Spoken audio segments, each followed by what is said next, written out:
The air turned tense, and 3 pairs of eyes locked onto her. The princess raised her hands and said, "Even though the bamboo is precious, we're here for the ruler's abode. We should keep the losses to a minimum." A prince nodded. Her words make sense. If we get in with injuries, we won't be able to deal with our rivals. The remaining 2 looked at each other and saw helplessness in their eyes. Even though this proposal sounded fair, it wasn't. The princess who proposed it was a lightning awakener. Lightning attacks were known for their explosiveness, so she had a definite edge in a single, powerful strike. The prince was also fine, being an extreme awakener. While his other attributes were lower than an average superhuman awakener, his strength was his extreme attribute, giving him an edge in a single attack match. However, as plant and superhuman awakeners, their strengths lay in vitality and stamina, respectively. Thus, it was likely they wouldn't win. But this is unfair for both of us. The prince with the superhuman path complained. His words caused the ones with the advantage to frown. Do you really want an all-out battle? The disadvantaged prince and princess looked at each other and sighed. Unlike them, who had just met, the 2 in front were actual teammates. So, while everyone's strength was roughly the same, if they fought, the teamwork would undoubtedly beat them. They compromised. Fine. But only 1 strike. I don't want to hear childish talk about best of 3. The disadvantaged prince and princess blankly nodded. The teammates smirked at each other and raised their hands. The wind burst as the superhuman path prince and extreme path prince clenched their fists. Lightning heated the air as the princess summoned a lightning net. The forest trembled as the second princess transformed into a giant flower. Green gas enveloped the flower, and the grass beneath it began to melt. The world seemed to slow down as the extreme awakener kicked the ground, and the lightning princess waved her hand. A massive lightning net descended upon the giant flower, releasing a poisonous mist. The superhuman awakener punched out, while the giant flower shot its poisonous petals at the lightning princess. It felt like an hour, but it all transpired in the blink of an eye. Boom!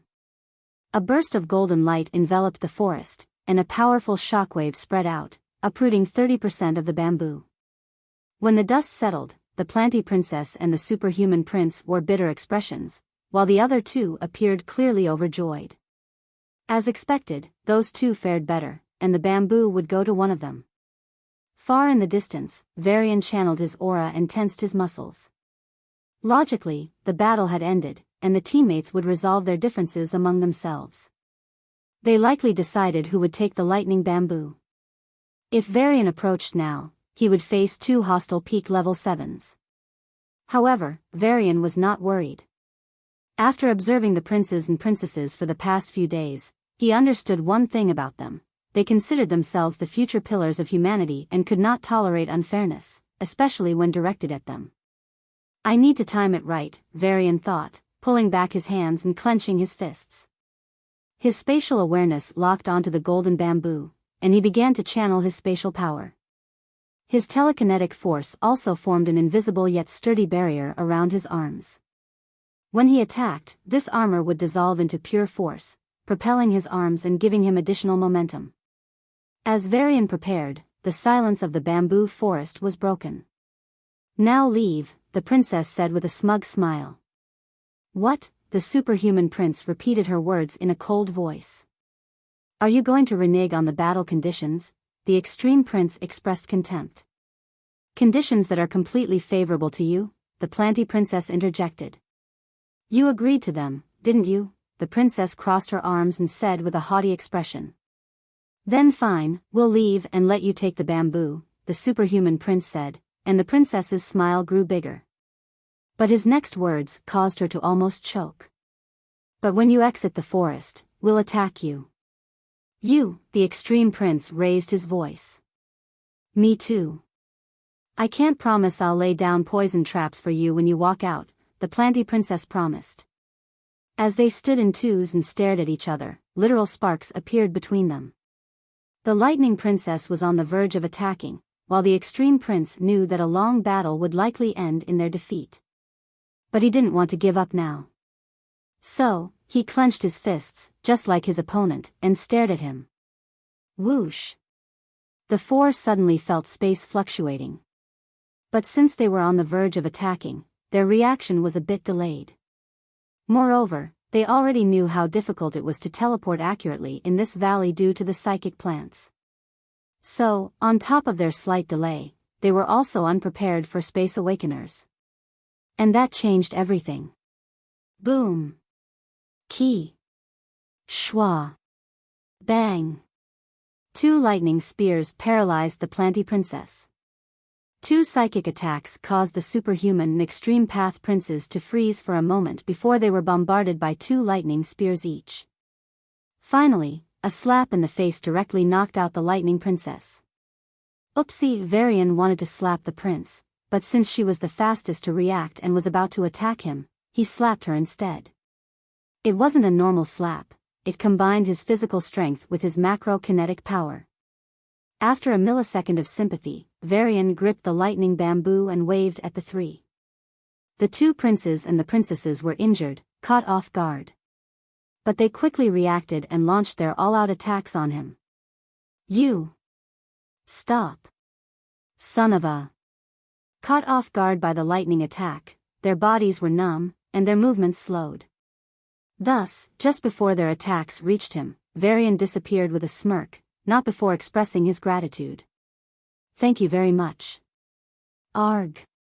The angry screams of the 3 lingered in the air for a long time. In the vast valley shrouded in fog, there was a small lake. Its water shimmered with a silvery light, as it housed a luminous fish. This fish was capable of transforming into a sea creature terrifying enough to decimate even a peak level 7. It had already claimed 2 human lives and severely injured 3 others. Thus, it had earned a fearsome reputation. Known as the Red Monster, it was both feared and hated. But at that moment, the fish convulsed as lightning coursed through its body. It flapped its fins and thrashed its tail to reach the lake's edge, but to no avail. At the edge of the lake stood a golden bamboo, its tip dipping into the water, channeling beams of golden lightning into the lake. The fish, despite its strength, could not withstand the current flooding its body. The lake's water, once its sanctuary, now turned against it, each drop carrying a charge of lightning. After much resistance, the luminous fish was forced to accept that the water was no longer its safe haven. However, this realization changed nothing. Its morphing form would not be as powerful out of the water. Then, Varian, sitting on the shore, muttered, "Fish fry won't be bad." His right hand was completely transformed into lightning, and he used it to direct the bamboo into the lake. The lightning bamboo contained far more energy than he had anticipated, making assimilation impossible. So, Varian sought a place to discharge the excess current. After hearing about the terrifying red monster, he had come here. I suppose I am kind, aren't I? Varian rubbed his chin, thinking he was indeed too kind. If the silverfish could understand his thoughts, it would surely disagree, perhaps even inventing new curses just for him. But it could not. So, all it could do was pick the lesser evil in its situation. Splash! The lake's water burst as the silverfish jumped toward the shore. Its silver scales shone in the moonlight. Varian looked up at the fish mid-air, which was heading straight for him.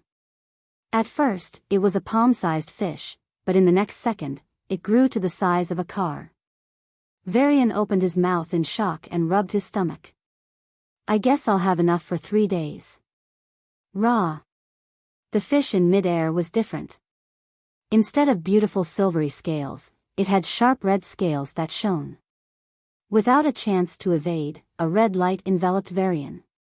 His blood boiled as if it were about to melt his blood vessels. If Varian's superhuman body didn't grant him incredible defense, both externally and internally, his heart, lungs, and even his brain would have been fried by the intense heat of his own blood. Thanks to his superhuman body, Varian managed to avoid death. However, he was not in a good position. Cough. Hot blood spilled from his nose and lips as his insides were scorched. Even with his superhuman defense, he wouldn't last long under the red monster's strange ability. I see. This is why it can kill even a peak level 7 so easily, Varian concluded after assessing his condition. The fish's attack wasn't powerful in itself, but it was strange, like a poison.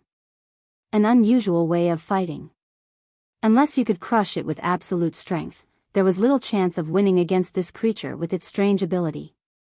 Among all the paths, only heel fighters would be able to survive this strange attack. But usually, level 7 heel fighters were weaker than their superhuman counterparts. So, they'd fare poorly against the red monster. That meant no level 7 could handle this monster unless they were a dual or triple awakener with enough health, defense, and attack. For that, they needed to be at least a high-level 7 heel fighter and a high-level lightning awakener. That was just a ridiculous condition. Even geniuses only reached high-level 7 in their early to mid-30s.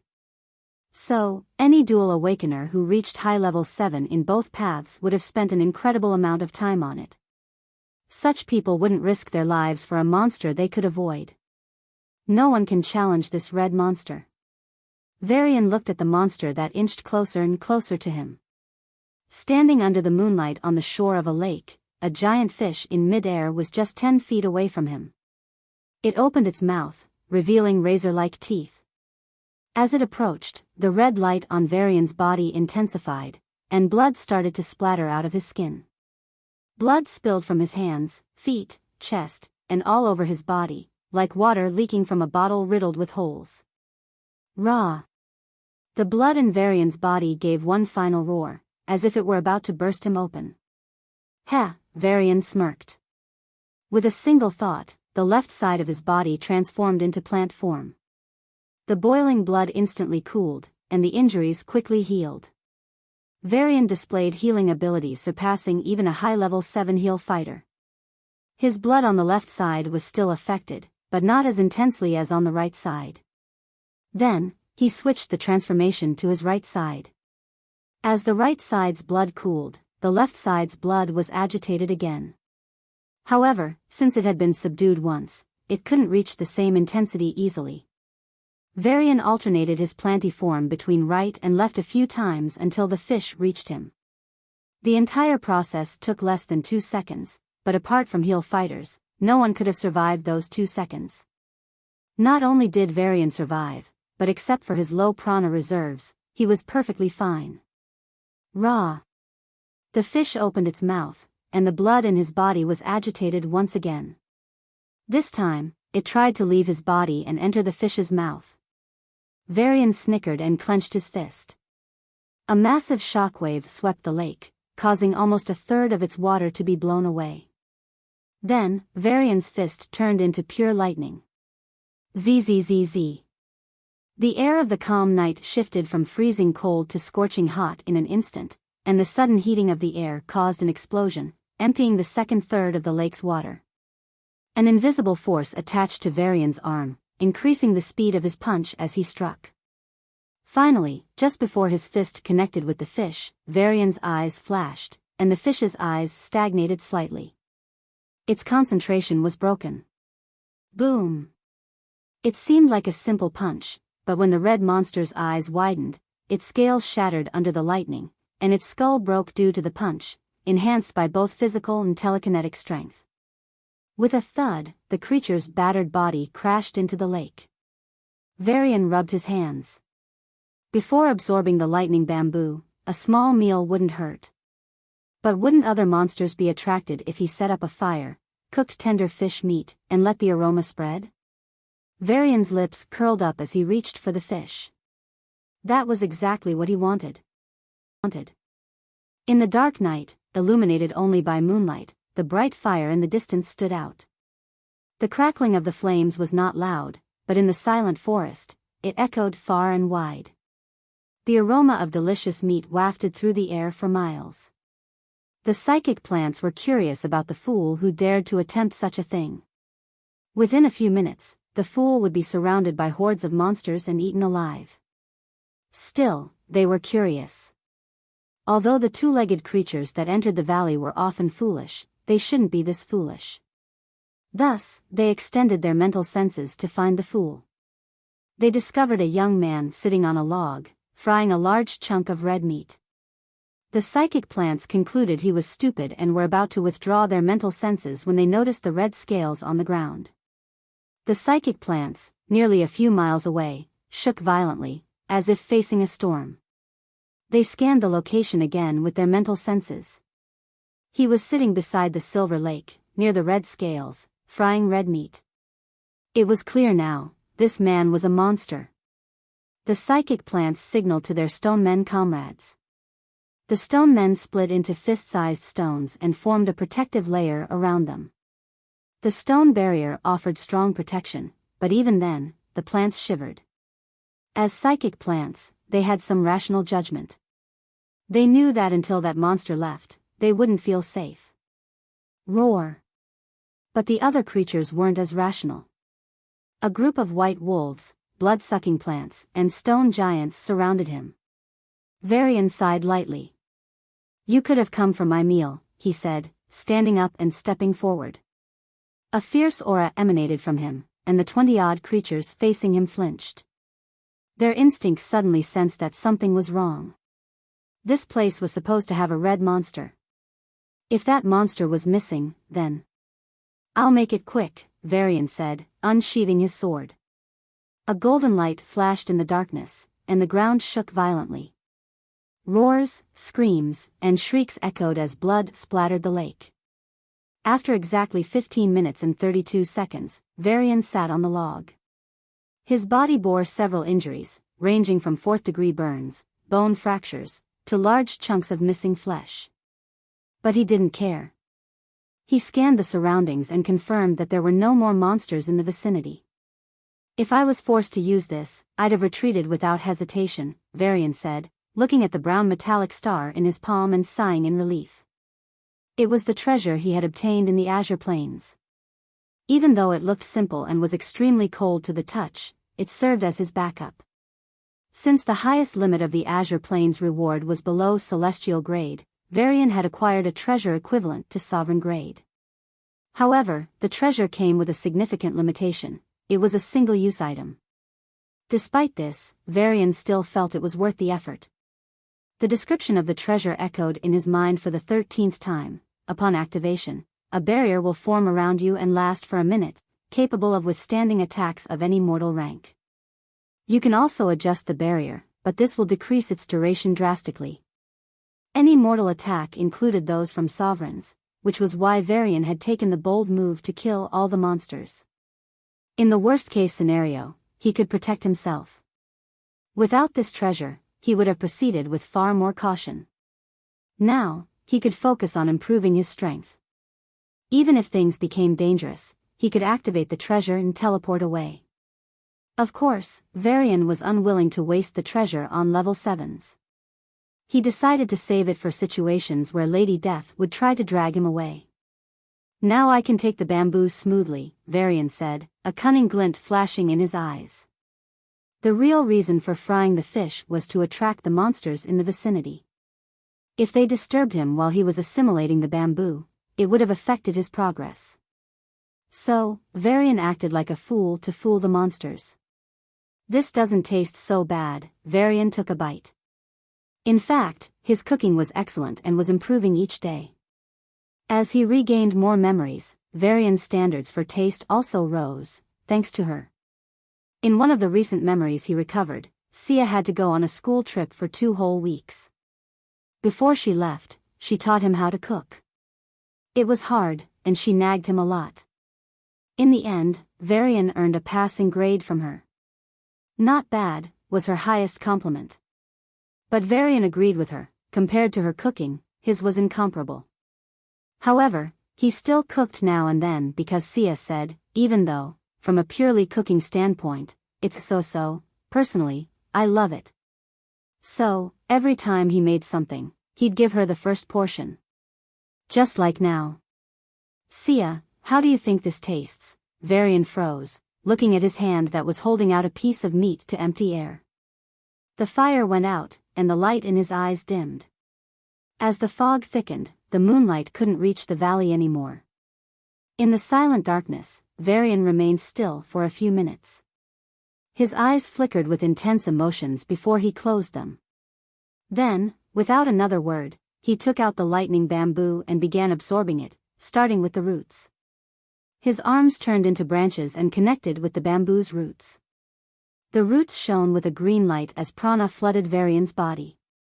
Unlike typical foreign prana, this prana was far less hostile and even a bit docile. With just a nudge, it began to assimilate into his own prana. Plus 100 XP, plus 100 XP. Plus 100 XP, as the roots continued to shine, the bamboo's stem and insides also glowed. They would only be available for a short period before disintegrating. So, Varian ignored the notifications and focused on the stem. His body emitted a golden glow, and his lightning formed a thread, connecting with the bamboo's stem.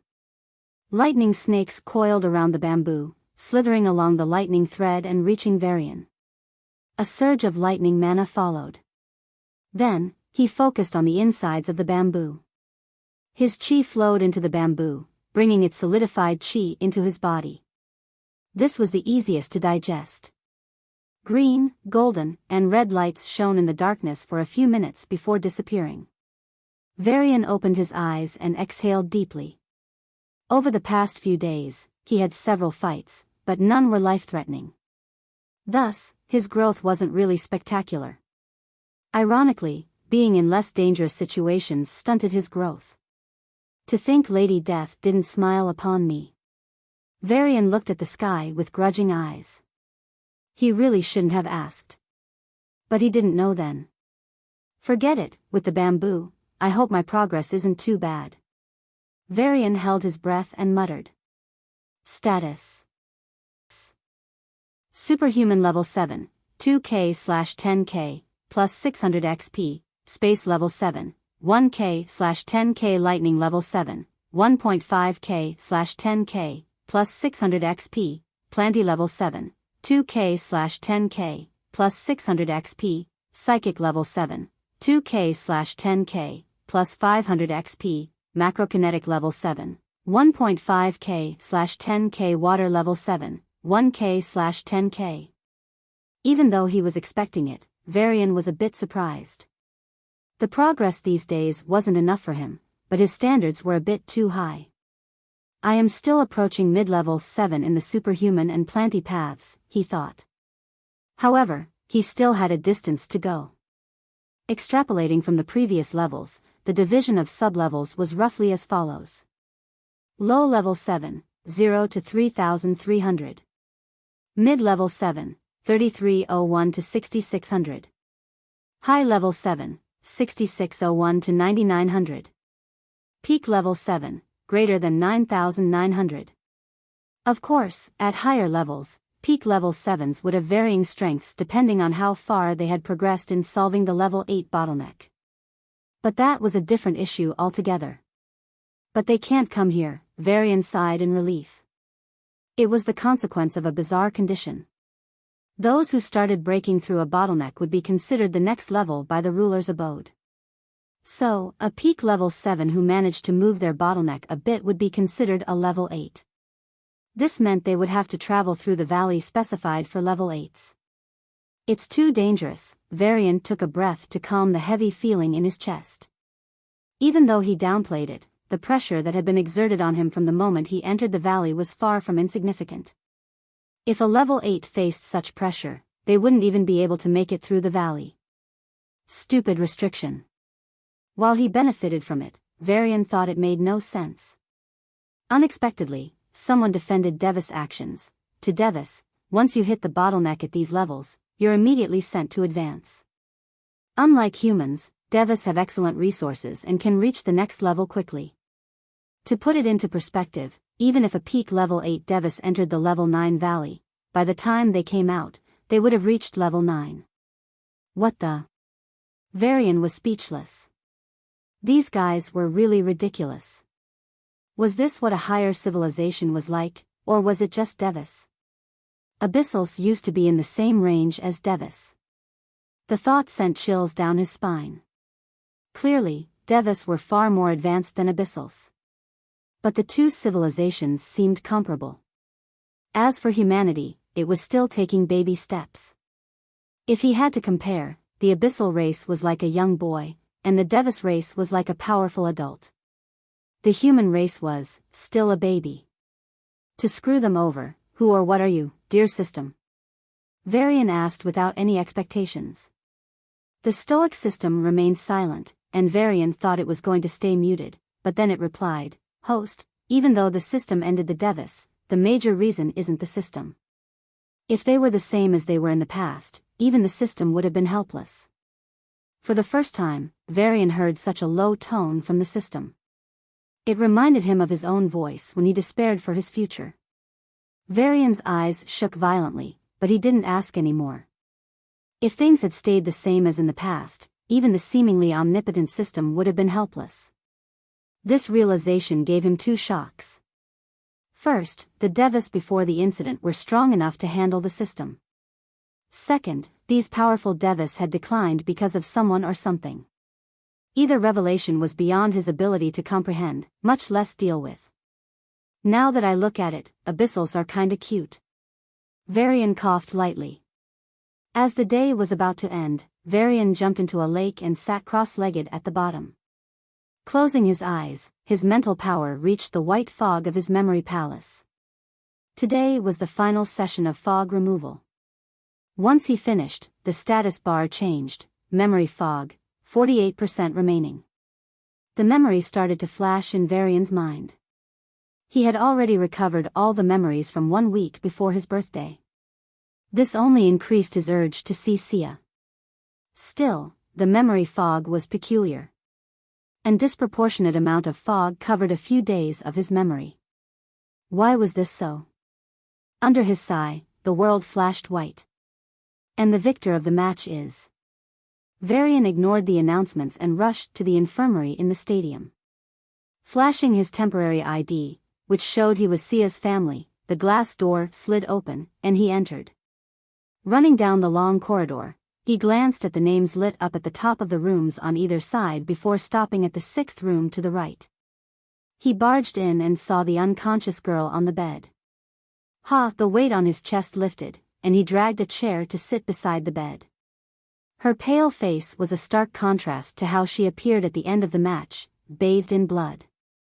In the grand high school competition that spanned the entire federation, Sia won in her city and reached the cluster level, the grouping of 10,000 cities.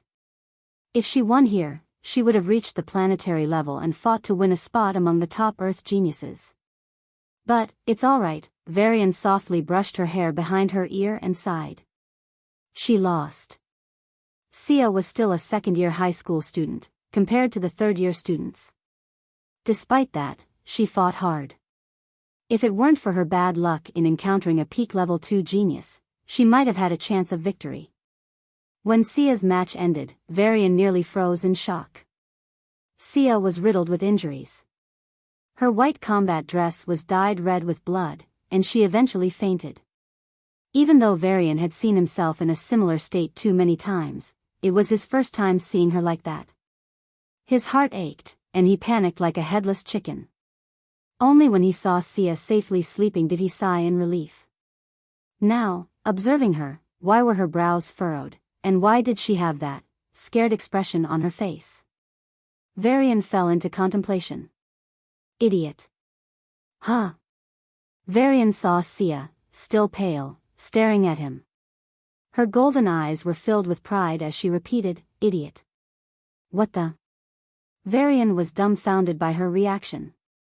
He had been thinking about how to console her since she lost. But why was she smirking? Wait, that smug smile too? Varian flicked her forehead and said, I'm not the idiot who fights until I faint. Sia flinched at his touch before rolling her eyes with an adorable pout. You of all people is saying that? Really? Cough. Cough. Varian coughed heavily and acted as if he hadn't heard anything. He had endured far worse injuries during his training. But since Sia was now stronger compared to a year ago, she could act as a safety net for his training. So, he was even more unbridled. Anyway, don't get injured like this. Varian looked at her with a serious gaze. You know how worried I was? He had literally run a mile, probably breaking a few records, to reach the infirmary. The stadium was just too damn big. I can see. Sia's lips curled up, and her gaze scanned his body. Huh. Varian looked down and realized his shirt was soaked in sweat. He was a bit embarrassed at first but quickly waved his hand. Since you can see, don't get injured like that, alright? It's just unbearable to watch. Unlike his previous serious tone, his current voice was filled with sadness. I see you like that all the time, though. She muttered under her breath. What? Varian didn't hear it properly. Sia shook her head and said, I'm too tired. I want to sleep. Good. Varian stood up and turned around. He was about to leave when her soft voice called out, Idiot. Seriously, don't question my intellect. He stopped midway as he saw her stretch her hand towards him. Varian sighed and sat down again. He gently held her hand, his fingers interlocking with hers. Nightmares again? He asked softly. Sia nodded meekly. Her eyebrows were furrowed as if she was still recalling the scary dream. She had these nightmares every now and then, especially after she awakened her gravity path. When the nightmares began, she couldn't sleep at all. Slowly, she found a workaround. Don't leave. She gripped his hand tighter and closed her eyes. Her eyebrows relaxed, and a peaceful expression appeared on her face. Varian patted her hand gently and murmured under his breath, I won't. 39th of Trian Ruins, Trian Month. Business as usual continued in the Star Disk region. As one of the many explored regions, it was common knowledge among the elite. Sia, too, had information about this region. The space here was divided into many vertical layers, as if someone had sliced through it with a knife. It was like cutting bread, but each slice had significantly different thickness. Every few meters, the stability of space fluctuated. Sia tapped the ground and stretched her hand toward one of the mountains in the region. Instantly, the gravity between her and the Earth was nullified, and a new gravitational pull between her and the mountain was established. As a result, Sia flew toward the mountain. Despite the force remaining the same, her speed fluctuated greatly. The mountain was just 1 mile away. For the first 100 meters, Sia's speed rapidly increased as the space around her was completely loose, accelerating her further. For the next 300 meters, the space was incredibly dense, slowing her down. Her speed rose and fell repeatedly before she finally reached the mountain top. She was on one of the many mountains enclosing an area. The space up to the mountains was fluctuating but relatively stable. However, the area enclosed by the mountains was different. Kacha. Croc. Boom. Black lines appeared in the air as the space cracked. Grayish substances leaked from the space cracks, turning the existing space chaotic. The cracks and chaotic space combined, causing blasts. When space blasted, the cracks expanded rapidly before disappearing instantly. Anything near the blast was shredded and bombarded into splinters. The place with the most space blasts was the center.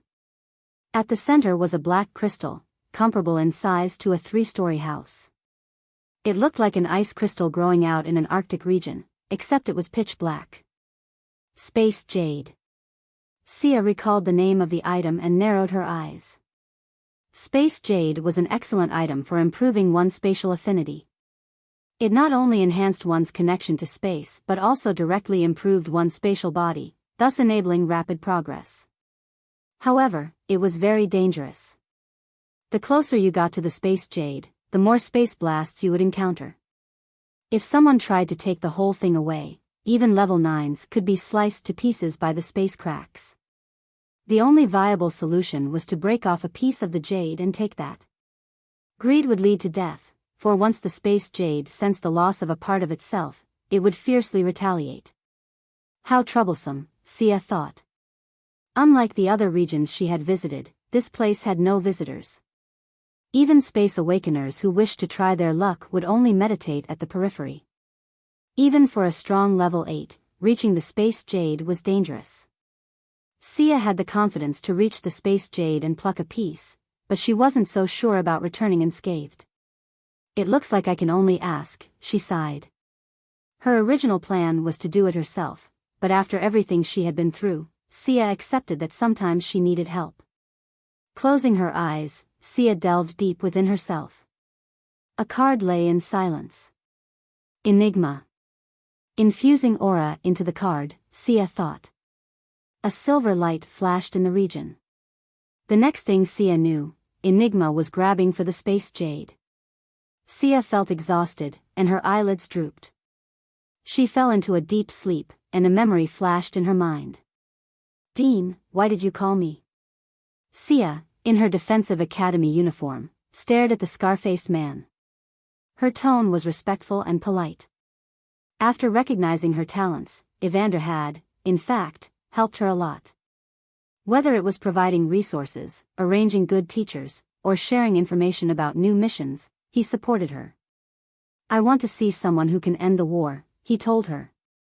Those abyssals, those bugs need to be butchered. Several veins popped on his forehead as he spoke, revealing the intensity of his rage. Though she had complicated feelings about this, Sia threw herself into her training. Evander even mentioned he might consider taking her as a disciple. Then, one day, he called her. Don't inform anyone. It's about a disciplinarian matter, he said in a slightly stiff voice over the comm. Though it was a red flag, Sia didn't doubt him. When she finally reached his office, he greeted her and offered her tea. Do you know about Sarah's mother? He asked, and without waiting for her response, he began to narrate. Sia sipped the tea out of politeness, watching as Evander's eyes grew bloodshot with each passing second. An ominous premonition crossed her mind. Why did you? She couldn't feel any aura in her body. Abyssals needed to be slaughtered. Abyssals are non-humans. Non-humans need to be slaughtered. Evander said in a robotic voice. Sia's face turned pale as she lost sensation in her legs. Still, she forced herself up from the sofa, trying to stand. Why? She yelled, pointing at him. Evander's eyes were cold. You're useful to the advancement of humanity. A worthy sacrifice, he repeated. What the? Sia didn't understand what he was talking about. But the hand she pointed at him fell, and she lost sensation in her arms. She collapsed on the sofa and glared at him.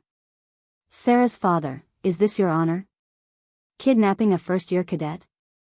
She had thought he was a righteous warrior who risked everything for justice. But now... Non-humans be damned. Evander said, his eyes bloodshot. Sia's eyes grew heavy, but using the last of her strength, she asked, why?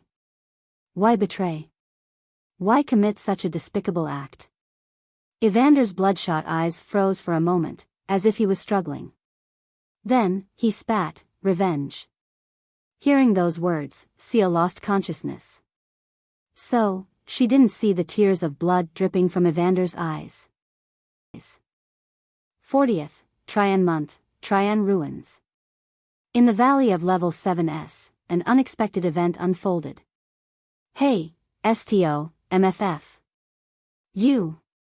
Are you Sir, son of a bi, R? The three princes, who cursed the white wolf in front of them, didn't even get the chance to finish their sentences before being slapped to the ground. Charles transformed back to his human form and looked up. A thick layer of white fog shielded the valley from the sky, but it also restrained mobility. If it weren't for the fog, he would have jumped high to check what he wanted. With that option out of the question, he had to resort to this. Where are they? Charles glanced at the three princes with a cold gaze. How are we supposed to know? One of them said indignantly. They are much stronger than us. Stronger than you, another chided. You'll find them once we're in the abode anyway. Why are you picking on us? The third prince's face turned red in shame. Although they had recently reached high level 7, they were still Charles's seniors. In fact, the second prince to get beaten was 10 years older than Charles. Though he was about to lose his prince status, it was still disgraceful. Charles's brows furrowed in displeasure as he listened to their response. From their expressions, it seemed they were not lying. Charles clenched his fists, and the three princes trembled. In the end, he exhaled and relaxed his fist. He enjoyed tormenting his enemies, but these three were not even his enemies. Charles knew he was peculiar in some ways, but unless it was necessary, he wouldn't go out of his way to torment people. So, he walked ahead and transformed into the white wolf. Clenching his leg muscles, he was about to jump when one of the princes suddenly said, "Jamie might be in the city garden. He has a habit of collecting healing flowers." The second prince added through gritted teeth. His teammates looked at him with dumbfounded gazes. They didn't understand why he'd suddenly reveal this information, even when there was absolutely no need to. The second prince felt his face burn with shame but managed to say, "If it was others, they would have stolen our treasures too. Thank you for not doing that." At his words, the other two princes also looked at Charles with a little less hostility and a bit of gratitude. Charles merely laughed at their reaction. This world, they thanked him for beating them up but not looting them. As he thought, this world was truly broken. Someone needs to fix it, him. Charles was thinking along these lines after realizing what Roxana had actually done. Even though he loved his aunt, he could distinguish right from wrong. Roxana was in the wrong. She did some of the most atrocious things, and Charles didn't like that. But more than that, he didn't like the environment that allowed her to commit such crimes. Even more than that, he didn't like the society that molded her into such a person. He knew about Roxana's childhood. When she wanted to be a normal girl, her parents forced her to spend every day in the lab. When she finally stepped out, she realized she was no longer normal. Even if she tried her hardest, she'd remain an outsider in a world that felt alien to her. Of course, while the world was at fault, so was Roxana. She was a criminal and did many evil things. Charles wanted to see a world where such things wouldn't be allowed, a world where people like his aunt wouldn't suffer and become psychopaths, torturing children in their labs. That was the purpose he found. But before achieving this, he would avenge her. No matter if she was right or wrong, he loved her more than anyone else. This was why, for the inevitable fight between him and Varian, Charles wanted to be prepared. "Thank you," he said to the second prince and kicked the ground. The air exploded into shockwaves, sweeping across the plains and blowing away the trees and plants. What was that? City Garden was a place filled with beautiful flowers, each one a plantimorpher with healing properties. Some were even more effective than potions, especially in treating internal injuries and ensuring no hidden injuries remained. This was why Jamie, one of the three kings, visited this area. Of course, collecting flowers was far from easy. Each flower had a guardian beast, and no guardian beast was weak. It was a challenging task, but for Jamie, it wasn't too difficult. After he collected the 10th flower, the attack from behind came as a surprise. Boom! Jamie bent backward, his feet pointing to the sky, but his back was completely horizontal. White paws. It was a large white paw that tried to attack him.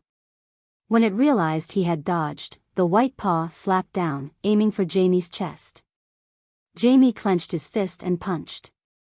Boom! The moment their attacks connected, Jamie's feet sank into the ground, but the owner of the white paw was blasted into the sky. Roar! Haha! Jamie laughed at the provocation and kicked the ground. His body shot through the air like a bullet and reached the white wolf in the blink of an eye. In mid-air, the wolf slapped him with its tail with a force enough to break a small mountain. Jamie responded with a kick. Boom! A huge shockwave swept the surroundings, pushing both Jamie and the white wolf back and causing them to land. The only difference was that Jamie was breathing normally, while the white wolf's breathing was ragged. Its tail was also deformed and bleeding. But the wolf didn't back down. Instead, with even more ferocity, it roared and lunged forward. Stupid, Jamie shook his head and raised his palm. Boom! The fight continued for 30 minutes, mainly because Jamie didn't fight with the intent to kill. Still, by the end of the match, the results were clear. The White Wolf, no, it was Charles now, lay in a pool of blood, utterly defeated. On the other hand, Jamie panted hard, blood flowing from several small but numerous injuries across his body. What a son of a bitch. Jamie looked at Charles with a mix of admiration and anger. Charles didn't respond. He simply tapped his storage ring, grabbed a potion, and gulped it while still lying down. It wasn't that he didn't want to stand up, he just couldn't. His legs and back were broken. Thankfully, one of his hands still worked properly.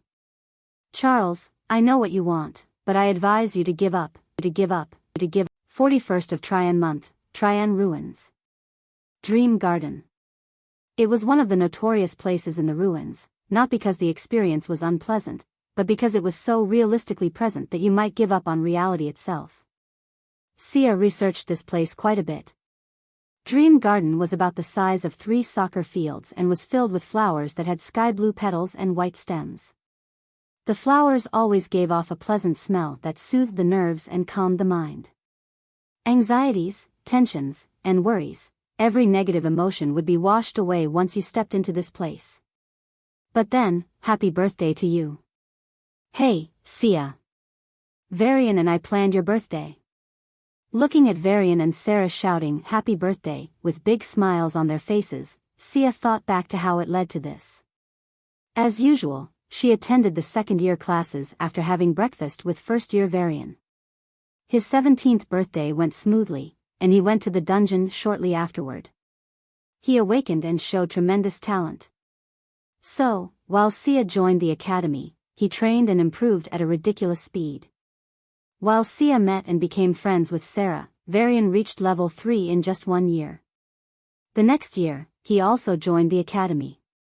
Every day, she watched him work hard. But unlike in the past, his hard work was actually being rewarded.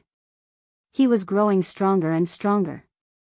In fact, he already pulled ahead of his peers and was getting closer to the power levels of second years day by day. Unwilling to be left behind, Sia began her own harsh training. She took harder courses, fought stronger opponents, and spent longer practicing. Of course, she was unwilling to suffer alone, so she also dragged Sarah into this. Sarah, however, was more than willing to comply, and they trained like mad women. Today, however, Sarah left after classes, skipping the evening practice, citing an urgent matter. Sia didn't think much of it. But when she finally returned home, she received a pleasant surprise. My birthday? You dummy. Why do you always forget? Varian shook his head at her words. Seriously. Sarah said, joining him in sighing. Sia, however, couldn't stop the bubbling joy inside her. Thank you. She stuttered. She didn't know why, but it felt like a dream. Everything was going well. Varian's future was bright. Her own future was dazzling. She had a best friend she could share everything with. That best friend and Varian also got along. Everything seemed so perfect. Cut the cake, Sia. Sarah handed her the knife. Sia looked at Varian, and he smiled at her brightly. Growing old again, eh? You. Instead of cutting the cake, she used the knife to stab him. Whoa. Varian responded exaggeratedly before catching the wooden knife. Then, he suddenly shouted, now. Wah. Before Sia could finish, she felt her vision turn white as a soft substance covered her face, and a chocolatey smell filled her nose. She was face smashed with cake. Ha ha ha. Hee hee. Varian's unbridled laughter resounded along with Sarah's subdued but cheerful laughter. Sia's mind sensed the table, and she grabbed 2 pieces of the cake. Concentrating her gravity power, she shot them at Varian and Sarah's faces. Oops. Ouch. Varian and Sia both ducked, but the cake slices were attracted to their faces. So, the slices smashed their faces anyway.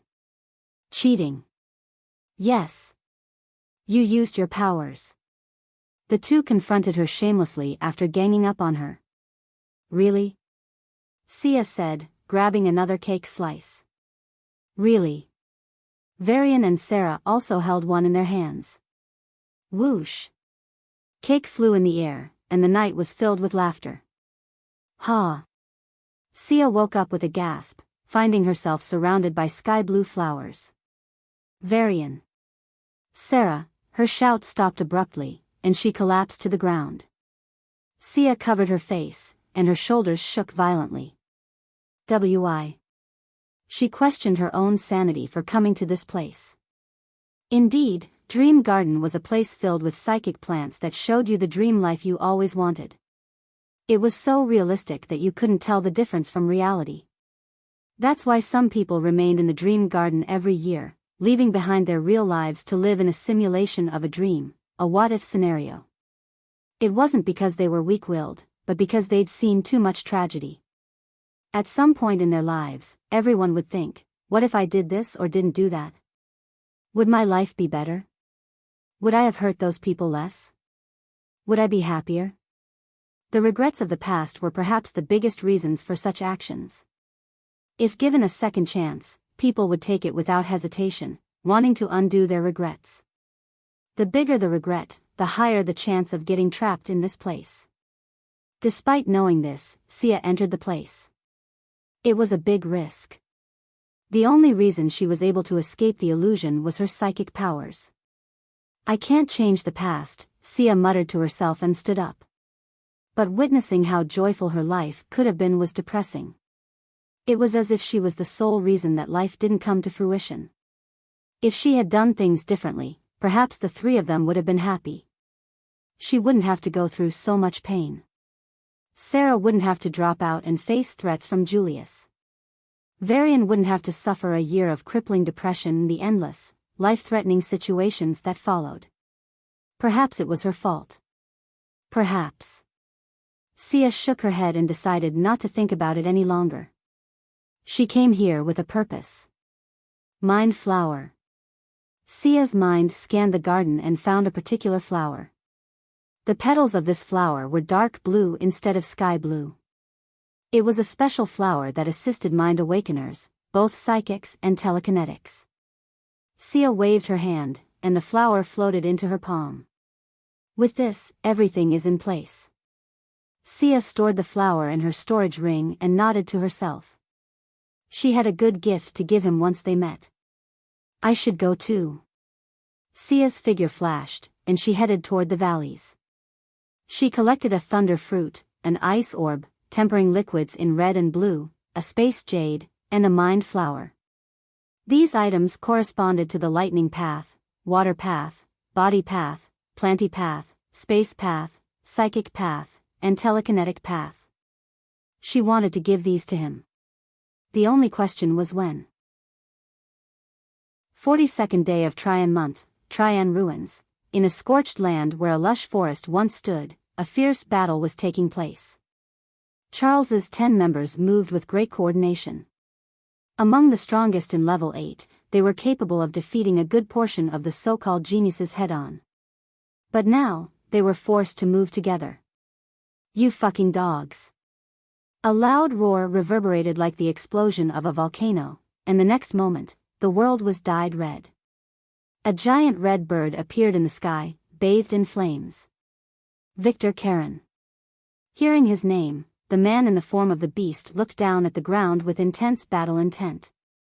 Gulp, Hera, the newest member of Charles's team, swallowed her saliva. Such compatibility, he's a monster. Her eyes reflected the red figure in the sky. Victor Karen was not just a beast morpher but also a fire awakener, nearly at the peak of level 8 in both paths. Even in his late 80s, he hadn't even touched the bottleneck of level 9. So, he knew he had almost no prospects of advancing to the next level. But his combat prowess in his current level was the real problem. Screech. Victor's morphing entity, the flaming bird, had a superb affinity with flames, enhanced by his fire path. Although he wasn't the strongest level 8 in either path alone, when combined, Victor's power was overwhelming. Duck. The leader of the team ordered, and Hira's body transformed into a mass of flame before lowering itself. Whoosh! A huge shockwave of flames passed through their position. It was like a ring of orange-red that expanded across the area. As they escaped, the shockwaves hit the distant forests. Scorch! The lush green forest was scorched in an instant. We have to defeat this monster? Hira asked, her voice trembling. She was still new to the team. Even though she was a fire awakener, this level of power was beyond her. Or what? Why would the Xander family raise us? Captain Dwayne retorted, but he didn't push her nervous body to face the giant bird in the sky. Instead, he stepped forward and said, "Assist me. I can't defeat him one-on-one." "Why yes." Hira raised her hands toward the flaming bird and clenched her fists. Suddenly, the aura around Victor, the flaming bird, turned chaotic. The fire mana began to riot. Screech! The flaming bird realized what was happening and released its own fire mana to regain control of the aura. "But, Victor Karen, you two aren't invincible." A cold voice sounded from below, and by the time the flaming bird reacted, the middle-aged man was already at its eye level, 3 miles above the ground. "Idiot," Victor spat in his mind, and the flames around him intensified. The flaming bird's powers produced a special flame, which was only amplified by his fire mana. Screech! In response to the firebird's roar, Dwayne raised his arms and released his water mana. A blinding blue light flashed, and a large water dragon appeared behind him. Even in his bird form, Victor's eyes narrowed, as if showing contempt. Though the water dragon was powerful, it couldn't compare to an awakener wielding the power directly. "I know it won't be enough." Dwayne shook his head and jumped onto the dragon. His body turned to water and became transparent. Without delay, he assimilated himself into the water dragon. When the flaming bird looked at the water dragon again, it had no contempt. Even though Victor was sure of winning, the aura around him once again turned chaotic. Gree! Screech! The battle of the water dragon and firebird began. Huff! Huff! For tired voices sounded across adjacent places in the level 8 ruins. The 4 geniuses, the strongest in the competition, knelt, their bodies riddled with injuries that threatened to worsen at any moment. In the scorched forests, the same trio from half an hour ago, Dwayne, Hira, and Victor, huddled together. Bastards! Victor shouted, his pale blue skin a result of excess ice mana. Did we really? Hira rubbed the blood flowing from her mouth and muttered in a daze. Without your help, it wouldn't have been possible, Dwayne said, his body covered in horrendous injuries, but he still managed to smile. As expected, Victor was a formidable opponent. But when Hira disrupted the aura around him, it gave Dwayne the opportunity to defeat him in one go. However, defeat was too strong a word. It should be, cough. Cough. Arg. Dwayne clutched his chest and coughed out blood, while Hira collapsed on the ground. The price to defeat such a powerful genius was the near incapacitation of the strongest and newest members of Charles's team. "Ha, he. You guys are crazy," Victor laughed as his fire sense spread outward. "You also took down the other 3? He yelped in confusion. "Our team divided to hunt you down," Dwayne said, and the man in question fell silent. Victor found the people, who were as strong as him, now kneeling on a single knee. All of them were severely injured. As expected, facing these geniuses was a group of 2 or 3. This group was equally, if not more, injured than the geniuses. "We confirmed their capabilities," Dwayne said, grabbing Hira. Whoosh! Emitting a blue light, he disappeared. Like Victor and Hira, the other team members also began to regroup one by one. Finally, they met in a previously agreed-upon area and shared their findings. After fighting the strongest level 8s, known as the Great Four for their contributions, Charles's team concluded, "We can stop the Great Four." Everyone's faces, despite being covered in bloodstains from the earlier battle, lit up. But the price is that our group will be in an equally bad state, Dwayne said in a depressing tone. The room fell silent. It was then that Hira said, "Trust young master, he'll make a change." At her words, the group's expressions relaxed. What the group didn't know was that just yesterday, Charles had lost against one of the 3 strongest level 7s. In fact, he was crushed. On the 43rd day of Trian month, in the Trian ruins. As Sia continued her second day of journeying through the valley, she noticed something was wrong. The princes and princesses she encountered had eyes filled with terror, as if they had witnessed a monster in the valley. Sia didn't understand their reaction at all. Didn't they kill the guardian beasts? She tilted her head in confusion as her body moved at unnatural speeds. Mountains, plains, trees, and deserts flashed past as Sia kept moving, no matter what she encountered. The aura pressure at level 8 was tremendous, like the air was trying to squeeze the breath out of her, but Sia adapted to the pressure better than any other level 8. However, as she moved deeper into the valley, she had to slow down. The valley wasn't just filled with aura pressure, it also had monsters. Level 8 monsters that couldn't be killed with a single snap of her fingers. Sia sighed lightly and landed on the ground. Cree. 8 giant diamond-winged vultures screamed in joy. Unlike the previous humans who traveled in groups, this prey was alone. They could kill her without much difficulty. Most humans had already moved much farther ahead, and while there were still some people behind Sia, they were the weaker ones and didn't matter much. Since Sia had entered the valley only yesterday, she was trying to catch up with the powerful awoken ones who were already far ahead. That's why these creatures decided to take the risk. If they tried the same thing when those geniuses were around, some prince or princess would definitely step in to help. The loss of level 8s was tragic for the Federation, and those who could see the bigger picture would undoubtedly prevent such a tragedy. But now, there was no one to help. Sia looked up and saw a colossal white covering the sky. As the vultures opened their wings, their collective shadow covered an area as large as a football field. They were just too big. Whoosh! The diamond-winged vultures flapped their wings and shot toward Sia. Their speed was breathtaking, literally, as all the air in their path was blown away, creating a vacuum. Sia stood in place as the vultures approached her at a dangerous speed. If they hit her, it would be like taking a meteor impact head-on. Even an extreme awakener specializing in defense would have had a hard time. Closer. Sia narrowed her eyes and waited for the vultures to draw nearer. 500 meters. The ground started to shake. 400 meters.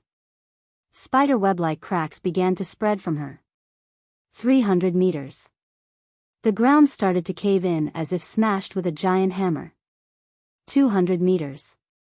A huge crater formed around Sia. 100 meters. A massive shockwave hit, accelerating even large rocks to bullet speeds and shooting them outward. The mountains in the distance were hit by the shockwaves, and the rocks that followed were blown to pieces. 50 meters. Now. As the vultures opened their mouths, Sia's hand shook lightly. It was just a slight flick, too insignificant compared to the mighty movements of the giant vultures. But then. Boom. Bang.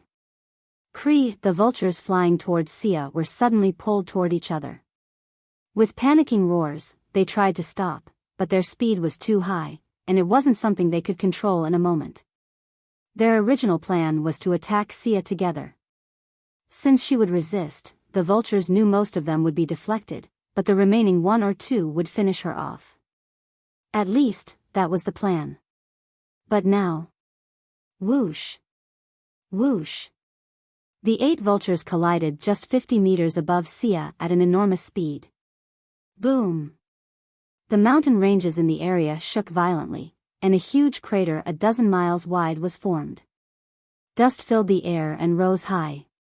Even the level 8s far ahead in the valley noticed the commotion. What is this? Did someone fight? I want to go check. The princes and princesses discussed fiercely. In the end, a small scout was sent to check the situation. Of course, the weaker members behind Sia in the valley also rushed forward to investigate. But the person in question didn't care.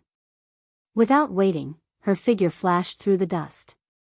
Even as she moved through the cloud of dust and smoke, it didn't touch her. Sia was like a fairy untainted by the malice of the mortal world. She kept moving. The valley widened considerably, and she shot forward along the path with the least monsters. Yet, she was attacked again. This time, by 6 giant apes with lightning bodies. After 5 more miles, she encountered 7 snake monsters. The more she moved forward, the more frequent the attacks became.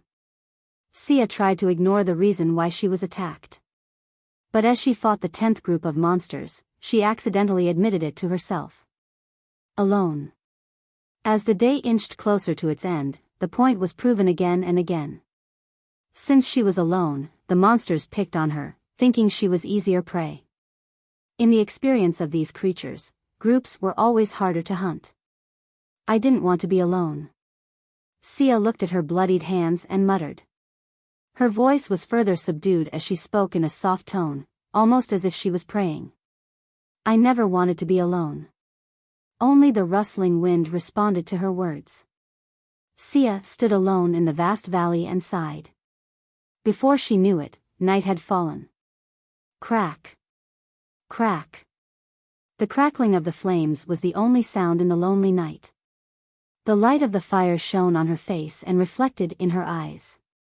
Her unfocused gaze stared ahead blankly. It wasn't just her gaze, her heart ached as she asked herself, when was I left alone? Varian. Please listen to me. Sia pleaded, tears streaming down her cheeks. Varian sat on his bed, his back against the wall. He had been moved back to their home the 2nd day after his severe injury. The 2nd day after she died. Today was the 7th day. Sia had been repeating the same words since the 1st day. But all Varian did was stare blankly into the distance. Even though his eyes were open, he wasn't awake. Even though his ears were working, his mind wasn't listening. Even though she was in front of him, he didn't see her. Please. Sia took a step toward him, her tears splashing against the floor. As she left a trail of tears, she stood right in front of him. She carefully raised her trembling hand and reached out to his face. Varian flinched and instinctively moved away from her touch. Sia withdrew her hand and clenched her fist, her fingers digging into her flesh. Red blood splattered on the ground. Ha! Varian looked at the blood, and his face, which had been expressionless, paled like a sheet of paper. Varian. Sia wanted to check his condition, but once again, he instinctively moved away from her. Please, Sia couldn't find any words. Her chest felt heavy, as if all the air had been knocked out of it. The more she looked at him, the more she cried.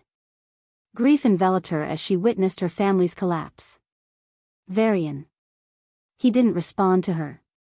Please. He didn't even react. Eat something. There was no movement. I beg you. Please. His eyes stared blankly ahead. What was he looking at? Or maybe the right question was, what was he not trying to look at?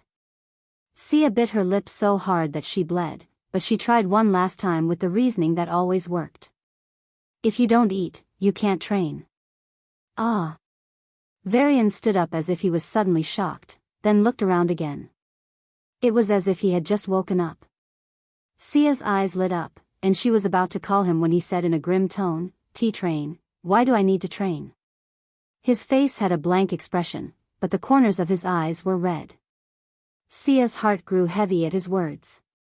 She gritted her teeth but answered, to be a sovereign and receive the titles of emperor, savior, and peerless. Varian still didn't turn to face her. He stared ahead, as if he could see something on the blank wall. Me? His voice was low and devoid of the optimism he always carried. Someone like me, who can't even protect his mother from a monster. Sia's face paled at his words, and the corners of her eyes turned red. I am sorry, it's all my fault. She closed her eyes and choked through her tears. It's my fault. I'm the coward. Varian's face was ashen, but his voice was even worse. Sia could hear that he was close to breaking. If I had only. Please, Sia. Varian's voice was filled with self-deprecation and self-hatred. Whenever I see you, I remember her. When he said those words, his eyes turned red, and he lowered his head. His voice was full of despair, as if he was on the verge of a breakdown. You remind me of her death. Tears splashed onto his tightly clenched fists. He raised his head and finally met her eyes. Seeing those eyes, Sia flinched and took a step back. Those eyes, they were devoid of hope, giving up on the world. The eyes she knew better than anyone else. The eyes that once shone with the light of lofty dreams now no longer held any dreams. The eyes that remained steady and confident in the toughest situations now shook violently at the sight of her. Sia felt her heart break as she realized what had become of him, what she had caused him to become. His dream died, his hopes broke, and his confidence vanished. All that was left was the shell of the man she cherished the most. Var. Why you remind me of her death, he said, his voice trembling violently this time. I don't want to remember her death, he added, staring at the empty wall. Wah. Sia opened her mouth, but no words came. Looking into his eyes, on the verge of insanity, she realized that he had used all his willpower to say those words to her. If he saw her again, he might lose himself to madness. Sia's shoulders slumped, and her body shook violently. But without a word, she turned and walked into her room. She found the birthday gift he had given her, the 2 figurines. Sia caressed them with her shaking hands, her tears soaking them completely. Holding the figurines close to her heart, Sia walked out of the house. With each step, her heart grew emptier. But she didn't look back. You remind me of her death. Sia fought to stop her tears but could only walk in silence. As the sunset and night fell, she realized something. The world was vast, with billions of people. Almost everyone had someone to talk to. But not everyone had someone who could understand them. If anyone had such a person, they were lucky. She was lucky. She had Varian. Varian, who understood her, cherished her, and stood with her. The most precious person to her. The boy who shed his own blood just to give her the best gift he could. The man who risked his life to protect her, even when he was just 10. The person who became a part of her. From today on, she was never going to see him again. She walked away from that house, from his life. But a part of her remained. That part would remain with him forever. Without him, she wouldn't feel whole ever again. Even if she made 10 friends or 10,000, there was no one who could understand her like him. There was no one who could replace him. She, like her heart, would always feel empty. There'd be no one to go to school with, no one to smile at her every day, no one to cheekily ask her to cook extra portions just because they were his favorite. There'd be no one to listen to her fears, no one to console her, no one to hold her hand when she shivered, and no one to hug her when she suffered from nightmares. There'd be no one for her. Alone. Sia's eyes blankly stared at the sky. The painful feeling finally hit her. I am alone. On the 44th of Trian month, in the Trian ruins, the mountains on either side of the road grew closer and closer, as if they were about to converge. The valley leading to the ruler's abode had been expanding since the beginning, but it finally began to shrink, and it shrank rapidly. The most significant consequence was on the teams. Teams that were previously a dozen miles apart could now see each other. Since it was the last day of the journey, almost all level 7s were near the end of the valley. Thus, each team, which had been wandering nearly alone until now, began to encounter more and more people. Technically, with more humans in the same area than earlier, it should have been much easier to clear the monsters. However, they actually slowed down. The creatures at the end areas were the strongest. Many teams that had moved independently until now were forced to cooperate with others. Of course, even then, some chose not to cooperate or participate. I can only fight with 3 paths. Is it worth it? Varian stood atop a tree far from the area brimming with conflict.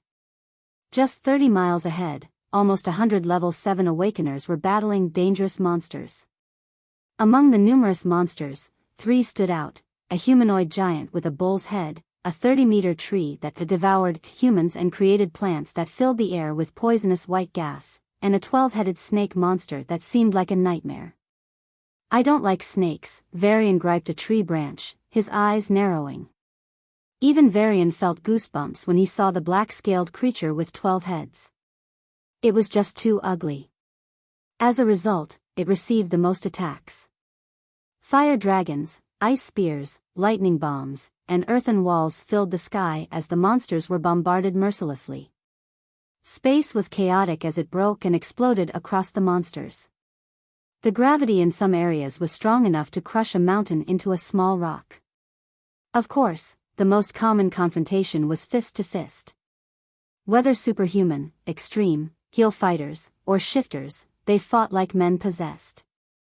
The sounds of blood splattering in the air and bones breaking were like a symphony to these warriors. As the fight continued, giant mountains were lifted by macrokinetics and smashed onto the monsters. Microkinetics, on the other hand, were disrupting the monsters' bodies, disintegrating them from the inside, bit by bit. Psychics weren't slacking off, pushing the monsters toward insanity or trying to turn them into puppets. The scene was something straight out of a combat addict's wet dream. Even though the monsters were much stronger than any of the awakeners, under the collective might, they were being pushed back, bit by bit. It wouldn't be long before they fell. Should I go fight, but I won't be able to use my full strength?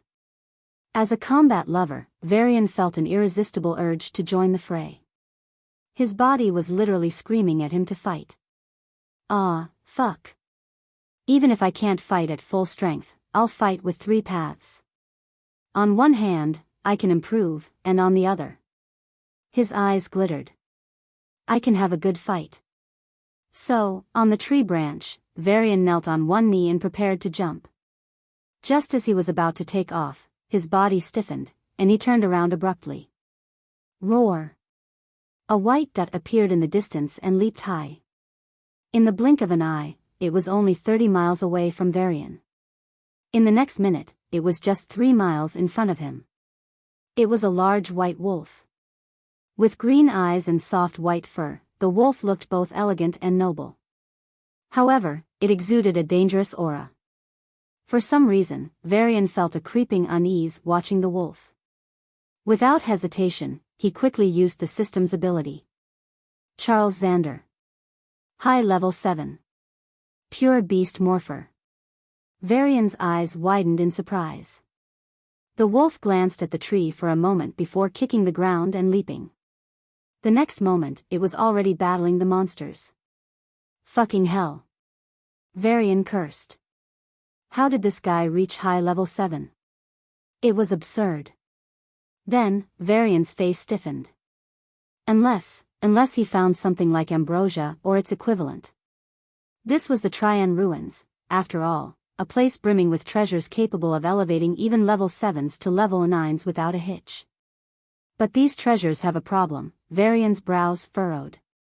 It takes too long for a human to absorb them. There was a person who had stumbled upon a great treasure in the ruins by chance. However, it took him nearly 20 years to assimilate it. Since he kept it a secret, everyone assumed he was dead. When he reappeared on the world stage 20 years later, he was no longer a newbie prince but a level 9. Sovereign Ares. Indeed, it was him, the second youngest sovereign. But the method by which he reached level 9 was the reason Julius refused to consider him a peer. Regardless of opinions, the role of such a great treasure couldn't be denied. Without it, Ares would still likely be at level 8 or at most level 9. But Charles, whatever treasure he found, he absorbed it too quickly. Varian's mind raced, and he soon spotted the reason. It's the same for me, I absorb treasures much faster due to my great talent. Charles had a similar or at least comparable level of talent. Stolen talent, Varian's eyes slowly turned red. The talent that bitch Roxana created from Sia's pain. The talent this bastard obtained without any struggle, without earning it. For his own talent, Varian had to endure a hellish life. It cost his mother's life and his entire childhood. It cost him Sia. That was the price he had to pay. Charles, I will teach you a truth. Boom. With a kick, Varian leaped forward. Everything comes with a price. Near the end of the valley, the bloodbath continued. Roar. The giant humanoid bull, wielding a red hammer, smashed the ground. Boom. With each swing of the hammer, a giant crater formed, and cracks spread for miles. The 16 people facing it scattered hurriedly.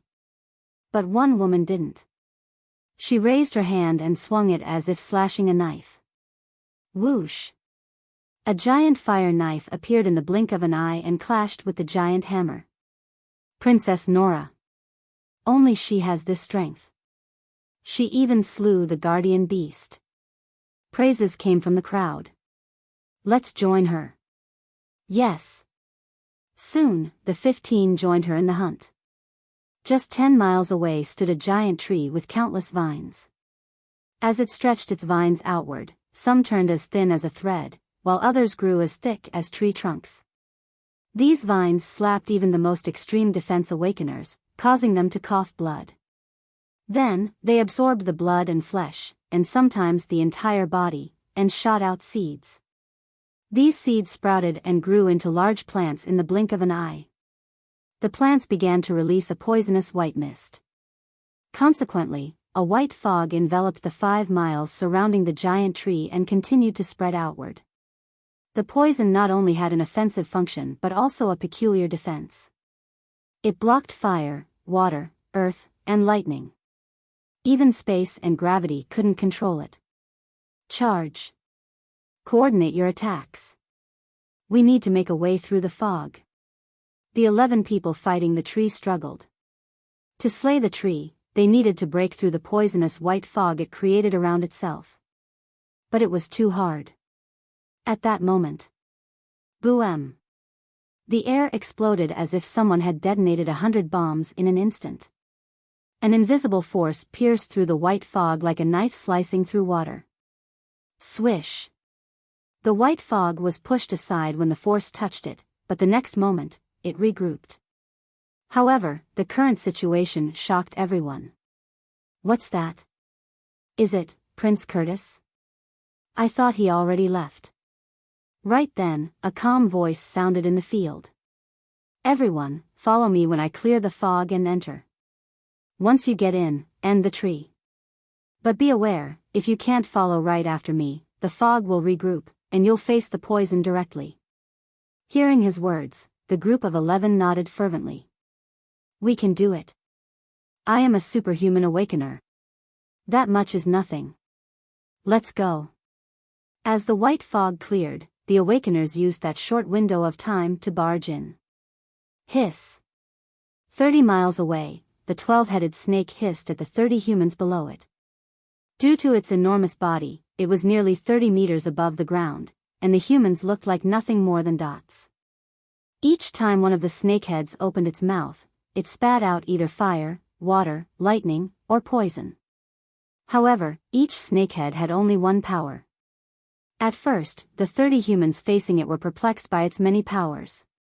But when they observed its body, they sucked in a breath of cold air and understood. This wasn't a 12-headed snake. This was 12 snakes stitched into a single body. The revolting realization only pushed the humans even more. It's too strong. Take down the heads one by one. We can't. The heads are defending each other. Damn it. Even when they tried their best and were about to destroy a snakehead, the other snakeheads responded immediately and protected it. Then, one of the snakeheads would spew something on the injured one, and it would quickly heal. That bastard healing fighter snake. That healer snake was a healing fighter. Healing fighters had a crazy property: their body fluids were very effective for healing. Until we take down that healing head, we can't do anything. But how? I have no idea. Despite being the largest group facing one of the three monsters, they didn't see any hope. Right then, a calm voice sounded. Leave the healing head to me. Then, a figure blurred on the ground, and the next moment, all they could see was a flash of light reaching the healing head. Jamie. He's damn fast. Let's follow up. As an extreme awakener specializing in speed, Jamie reached the healing head in the blink of an eye. Using his momentum, he thrust the spear in his hand at the healing snakehead's right eye. Creech, stepping on the snakehead, he jumped high into the air. The very next moment, a barrage of furious attacks landed on one of the snakeheads. The remaining 10 snakeheads attacked the humans, trying to halt their attacks. But 10 out of the 30 humans came forward to defend the other 20. Space blocks. Fire walls. Ice barriers. The 10 heads could only watch helplessly as one of the snakeheads got beaten to death. If the healing head were still alive, it could have helped. But now, there was no option.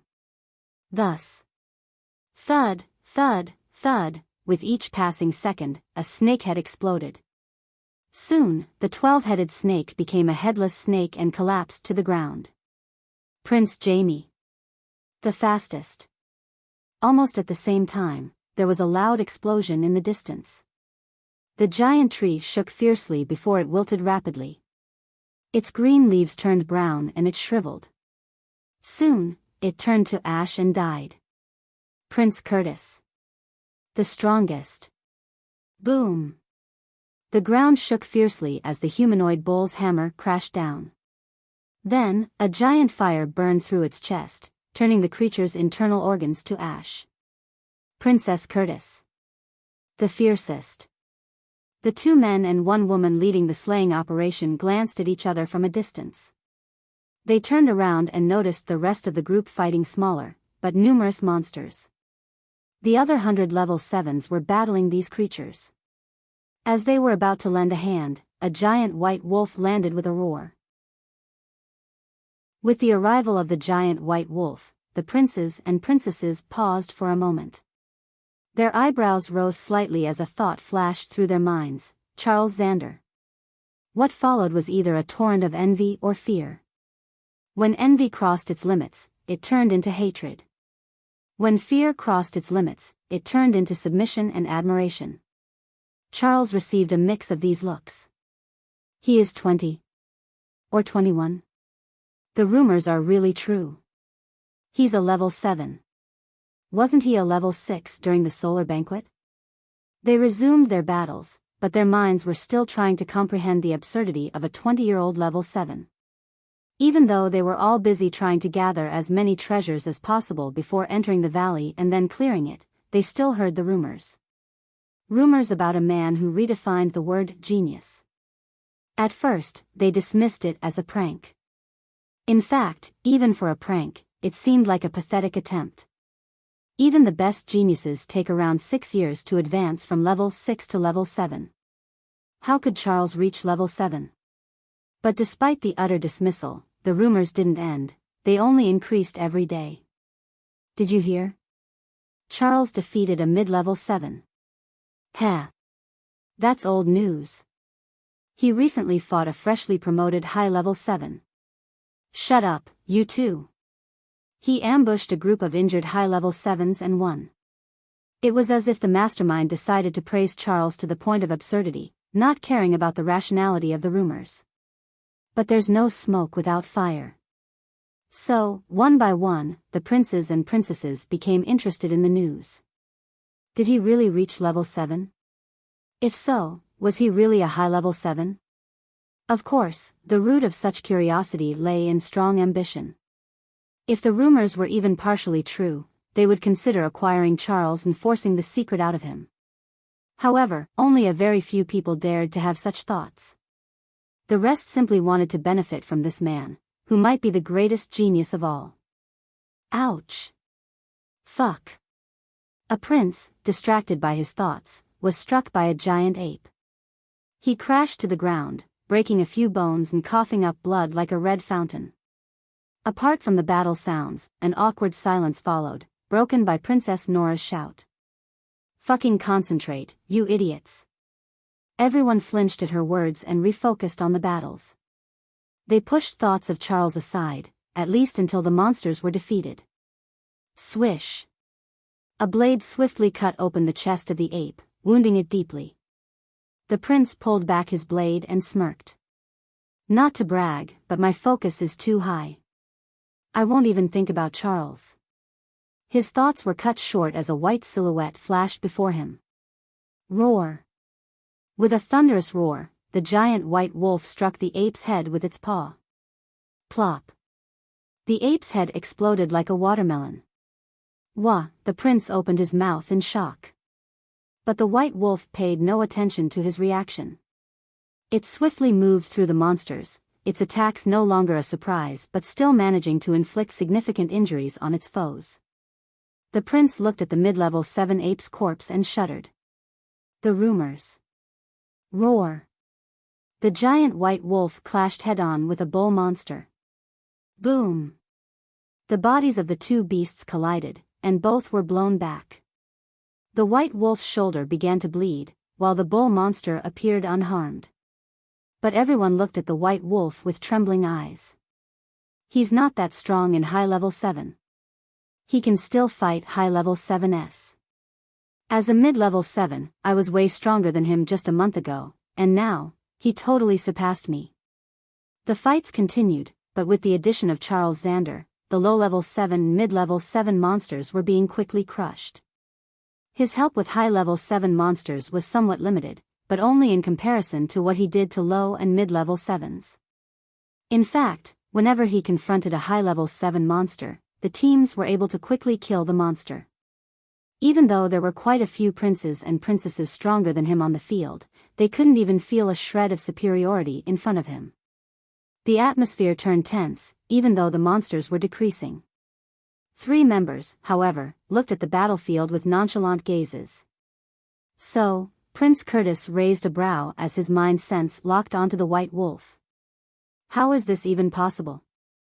Treasures, obviously. Princess Nora rolled her eyes.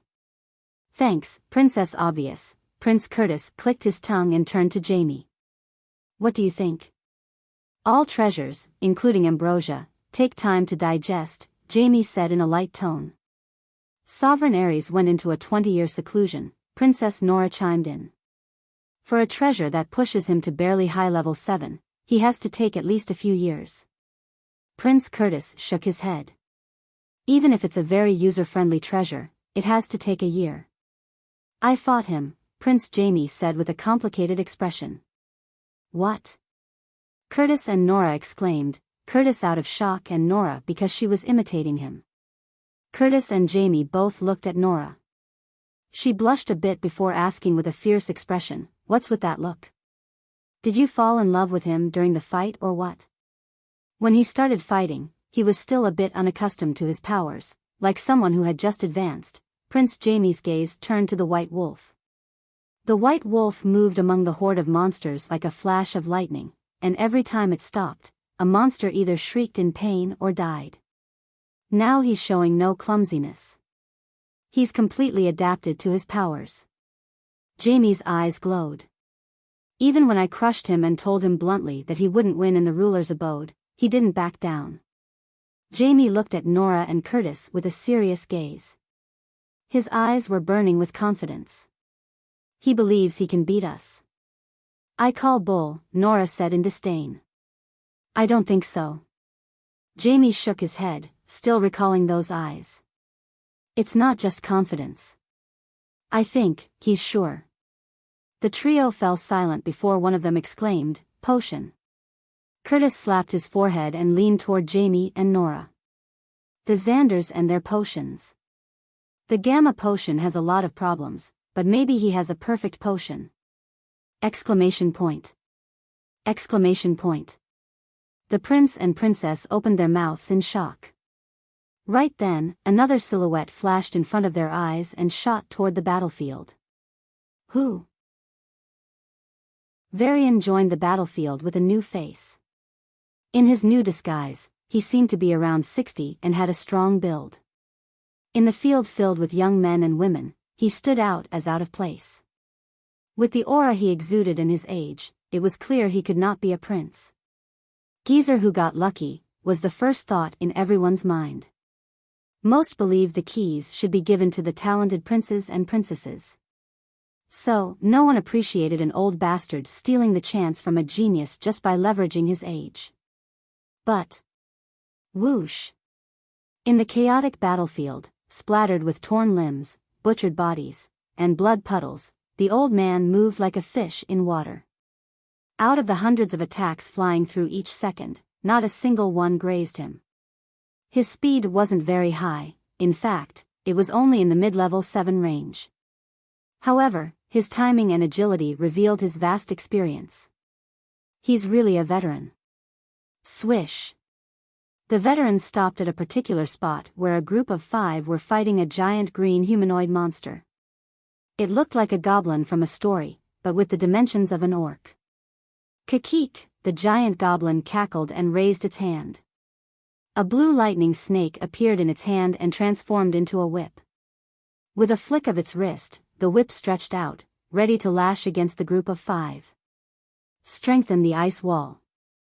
Freeze the space around that whip. Don't get close to it. It'll burst the... A man stood in front of the giant goblin, and the sound of his arrival slowly caught up. Whoosh! Old guy, get out or you'll die, a member from the team yelled, but her voice was cut off by the rumble of thunder as the whip lashed at the old man. Rumble. Zap. Instead of panicking, the old man simply smirked. Then, his hands began to glow with a golden light before turning into a mass of lightning. Ah! He's a lightning awakener. The team understood the reason for his confidence but felt it was still absurd. His lightning path is only at low level 7. Kacha. The lightning whip clashed with the old man's hand fiercely for a moment before his hands dimmed. Damn! His hands are going to be fried. But their thoughts were proven wrong the very next second. The whip suddenly froze, and its already decreased momentum fell further. Ah! He's a space awakener. A dual awakener? No wonder. Kacha! The lightning whip tore through the frozen space and lashed forward. The team wasn't as worried anymore. The old man could teleport to save his life, and since the whip was significantly weakened, they were confident in taking it. But the old man didn't escape. Instead, he kicked the ground and closed the distance with the goblin. The team was dumbfounded by his suicidal actions. Both his paths were only low level 7. There was no way he could win against the giant goblin, one of the strongest mid-level 7s. Idio, STO, escape, their voices froze abruptly as they witnessed a ridiculous scene. The old man lowered his hand, clenched his fist, and covered it with a lightning glove before punching upwards, aiming right for the goblin's chest. Boom! Kacha! Crackle! The sound of bones breaking, lightning crackling, and space all occurred simultaneously. Key! The goblin flew into the air and, after 5 seconds, crashed to the ground with a thud. The team hurriedly checked it and couldn't help but gasp. There was a large cavity in the goblin's chest, destroying its heart. Hiss! Where is he? Someone asked, pointing to the man who had killed arguably the strongest creature below level 7 with a single attack. One of the team members pointed with a trembling voice. There. The team turned their gazes and flinched at the sight. Boom! Boom! Boom! The old man's figure flashed as he fought against a high-level 7 armored elephant. Rocks and stones flew at him at supersonic speeds, injuring him relentlessly. Neither the old man's lightning attacks nor his superhuman strength were effective against the armored elephant. In the end, he teleported away from the creature and picked another high-level 7, a flaming tiger. Boom! The result was the same. The flaming tiger's fire walls negated his lightning, its violent bursts broke his space locks, and its fire hammers overpowered his strength. The old man teleported away again. He killed a few mid-level 7s here and there before turning to high-level 7s once more. Boom. And again. Why is he picking opponents he can't win against? A team member asked with a perplexed expression.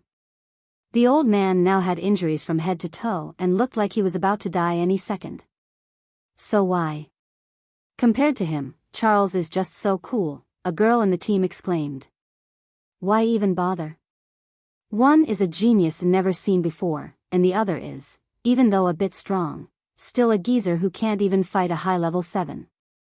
Another girl shook her head, her eyes showing a trace of disdain as she spat. Don't compare genius to mediocrity. They were right. The genius they so adored was indeed a mediocrity compared to the old man. Varian could roughly guess the thoughts of the people around him, especially because he moved very closely to the White Wolf. Since the White Wolf mostly picked high-level 7s as its opponents, Varian too chose high-level 7s to maintain a close distance. The result was expected. He lost against every single high-level 7 monster he fought. But that didn't mean he was weaker than them. In fact, Varian was laughing inside. Finally. I can kill high-level 7s. Since the last time he checked his status on the 38th, he had grown significantly. Now, if he used 7, no, even 6 paths, he was sure he could kill most high-level 7s here. But what delighted him even more was, roar. The giant white wolf howled and ripped the head off the armored elephant.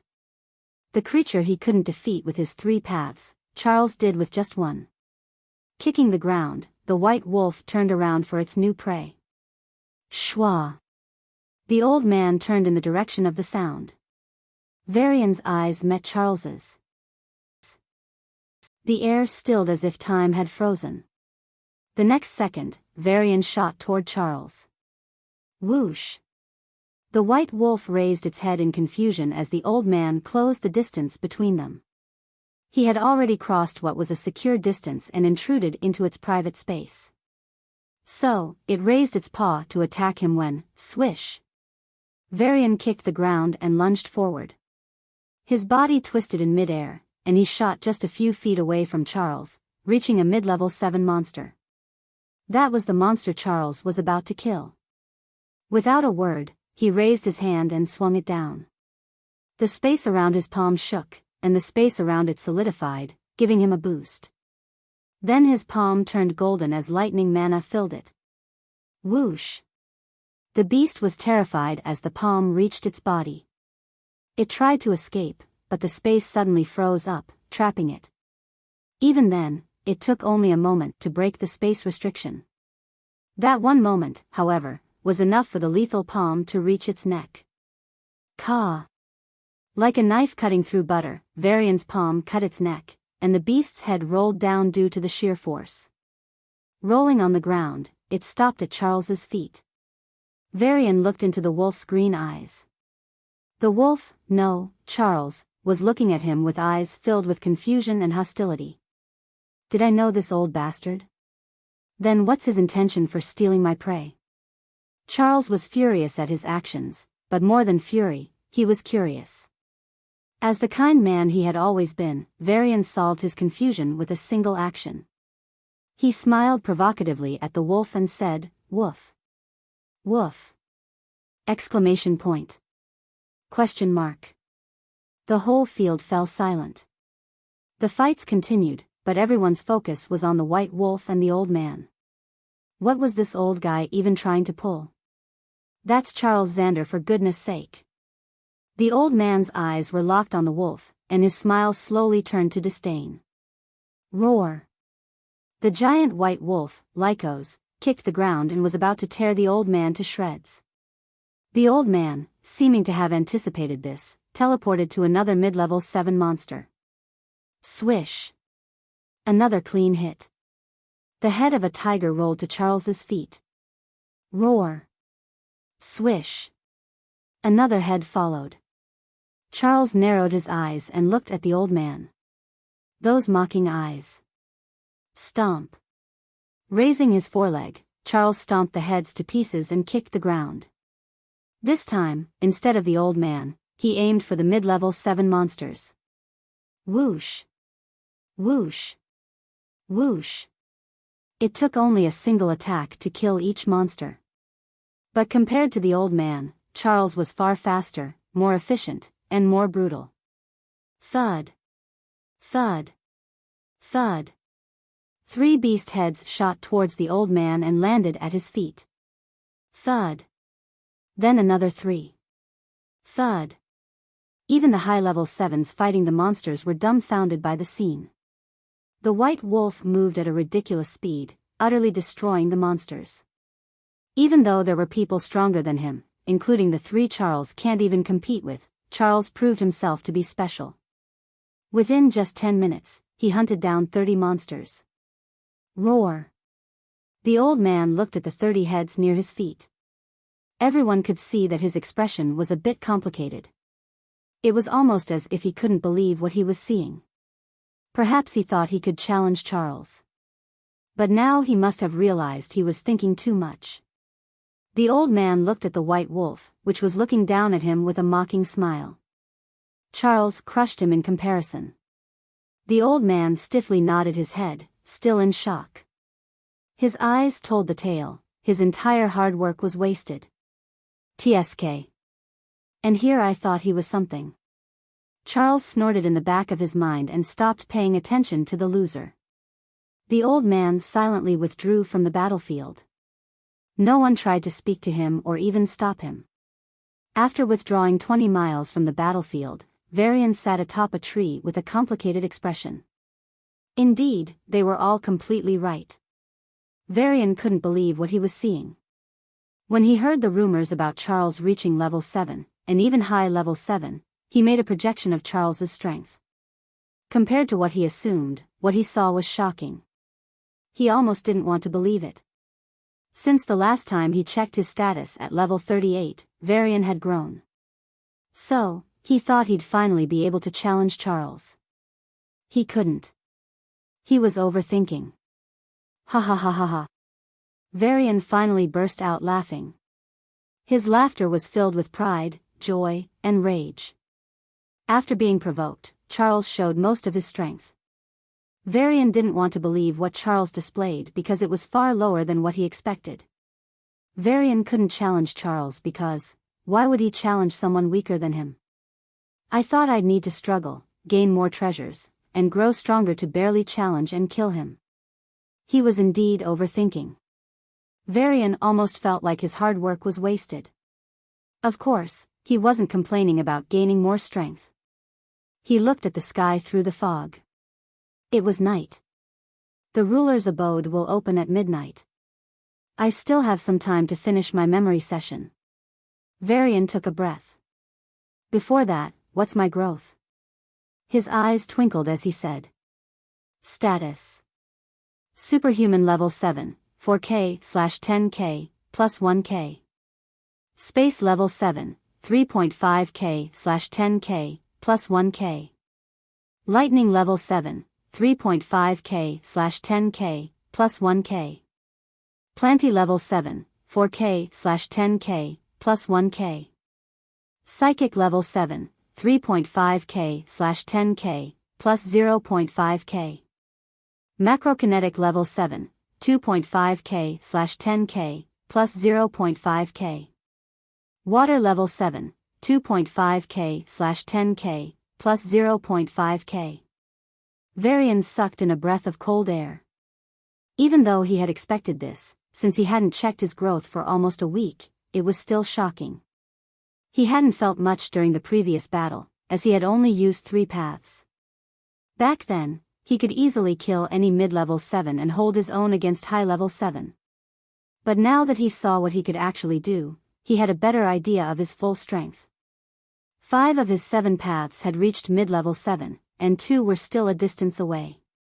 If I use them together, I'm pretty sure I can thrash any high-level 7, Varian clenched his fists. In fact, it wasn't just high-level 7s, even peak-level 7s would have a hard time standing against him. But those 3. Varian recalled the 2 princes and 1 princess standing at the edge of the battlefield. They gave him a sense of danger. He wouldn't be powerless against them, but his chances of defeating them were pretty much 0. Those three were just short of touching the bottleneck of level 8. At high levels, the difference between a normal peak level 7 and such a peak level 7 was significant. If they make progress in clearing the bottleneck, the difference would widen further. But my target isn't them. Varian's eyes flashed with a spark of lightning as he recalled the giant wolf. That bastard. If there hadn't been a crowd around, would have killed you right there. That was the only reason Varian held back after realizing Charles was weaker. There were nearly 100 members present, making it too risky. Some people hated Charles, some were neutral, but there were definitely some who had a good relationship with him or the Xanders. If it came to a fight, they would help Charles. Varian was confident in defeating Charles, not the crowd. At least, not yet. As his thoughts spun, Varian's mind power reached his palace of memories. 5% fog left, Varian's body trembled. If he went by yesterday's numbers, with this one session, he'd get all his memories back. Varian had already recovered all his memories except for 2 days, his birthday and the day before. The most crucial piece of information would be on his birthday itself. However, the remaining memories Varian regained, especially those after his birthday, made him feel like a piece of trash. He began to remember the times when a strange woman approached him. Do you remember the girl you grew up with? What? Is this a new scam? Get lost. He remembered her desperate eyes. Do you really not remember Sia? Sia? What's Sia? Who the fuck is she? He remembered the tears rolling down her cheeks. Don't you even remember the promise? Miss, you should get yourself checked by a psychic. This much delusion is too much. He remembered the pain in her eyes. Sia really misses. Fuck off. Who are you, and why are you disturbing my life again and again? Can't you see the situation I'm in? My mom passed away, and I'm already feeling like a piece of shit. Now you come and blabber about some imaginary relationship from a drama. Let me live in peace, for fuck's sake, or I'll report you. He remembered the despair in her eyes. Varian's shoulders hunched, and he covered his face.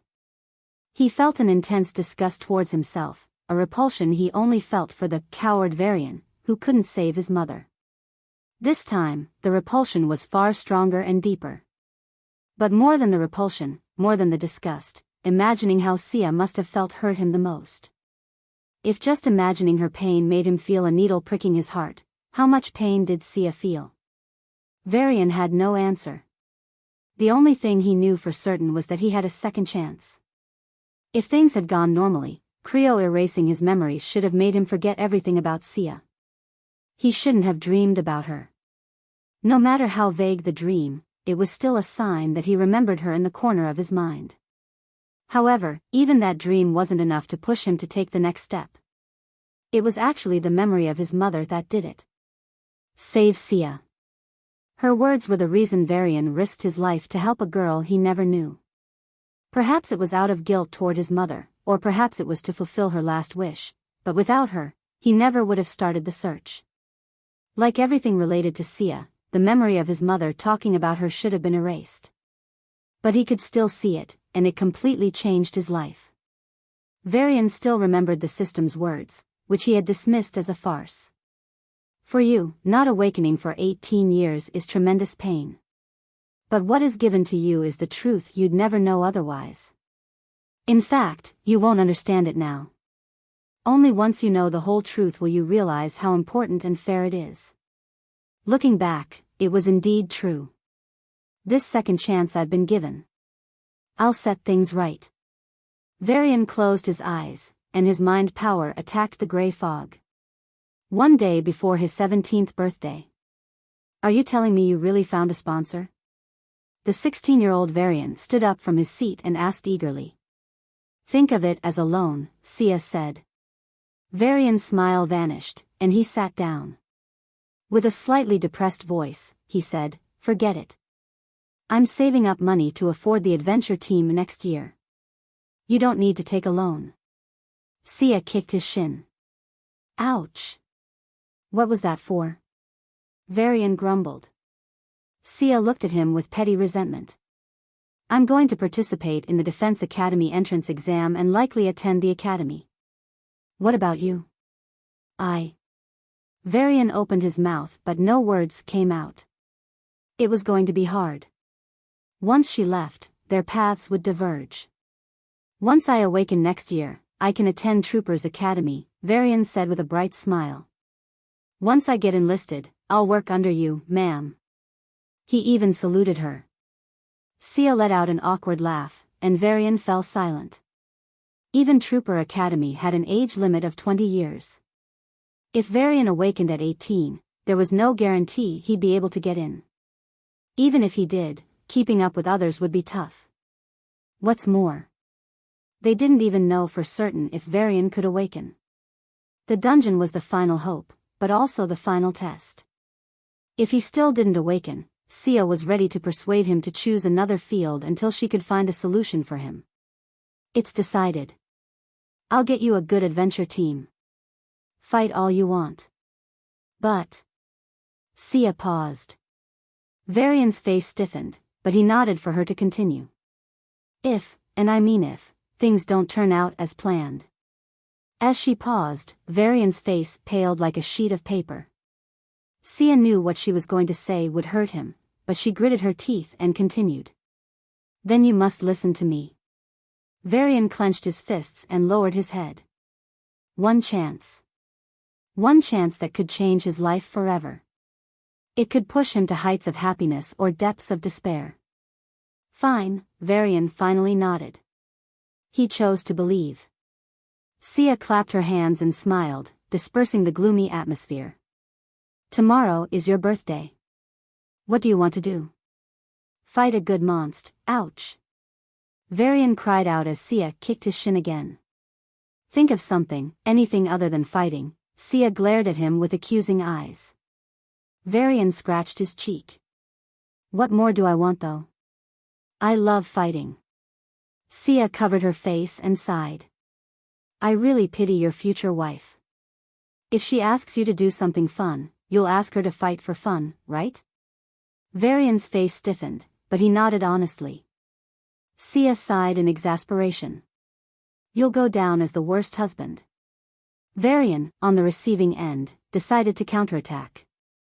He leaned forward and pinched her cheek. After seeing this beauty every day, I don't think I'll try to get a wife. Muff your hien. Sia spoke with her cheeks pinched.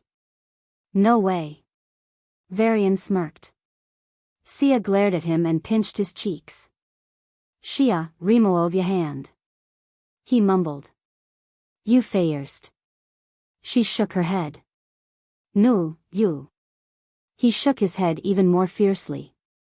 Since neither side relented, they stayed like that until the door opened and Amanda came in to see both of them holding each other's cheeks. What are you two doing? Her lips twitched at the sight, and she asked in an exasperated tone. They hurriedly withdrew their hands and pointed at each other. His fault. His fault. They yelled, but since their cheeks were still pinched, their words sounded like children babbling. Ha ha ha. Amanda couldn't stop laughing. 2350, 44th of Trian month, Trian ruins. The moonlight shone softly on the golden leaves of the trees lining the path.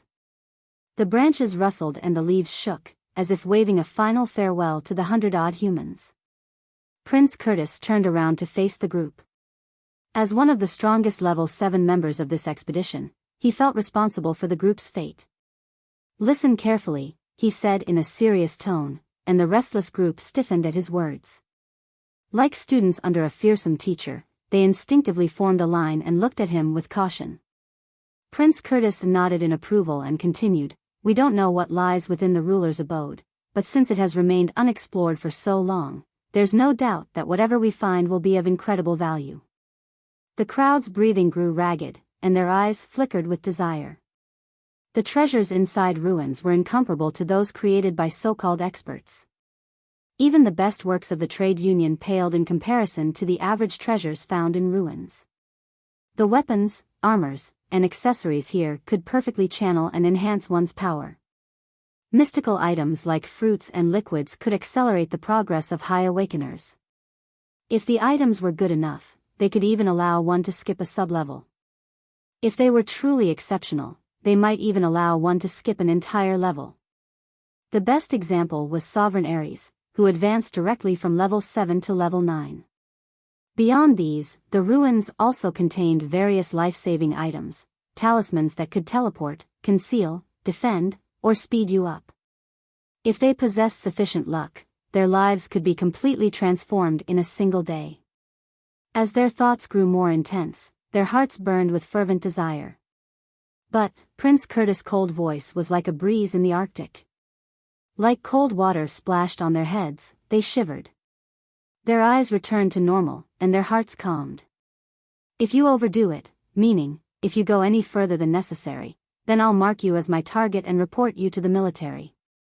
He concluded and turned around. The crowd was silent as they digested his words. Overdoing it. Since they were going to give their best for the treasures, injuries were inevitable. Serious injuries would also be common. Deaths weren't ruled out. But if anyone deliberately harmed others, it would be considered an offense by Curtis. If he reported his findings to the military, they would be judged in a military court. Even if they were level 7s or princes, their punishment wouldn't be light. Death sentences weren't impossible. TCH. Princess Nora clicked her tongue at Curtis, who had his back to the crowd and stared ahead with an indifferent gaze. She admired him for standing up for what was right, though she'd never show it. Turning to the crowd, she said in a fierce voice, "I just have one thing to make clear." The crowd flinched at her abrupt tone. "I won't hold back." She smiled brightly, but it only sent a chill down everyone's spines. "So, pick your opponent carefully." Finally, it was Jamie's turn. He looked at them with a plain gaze. "Let's do our best." With those words, the trio stood in front of the crowd, as if leading them.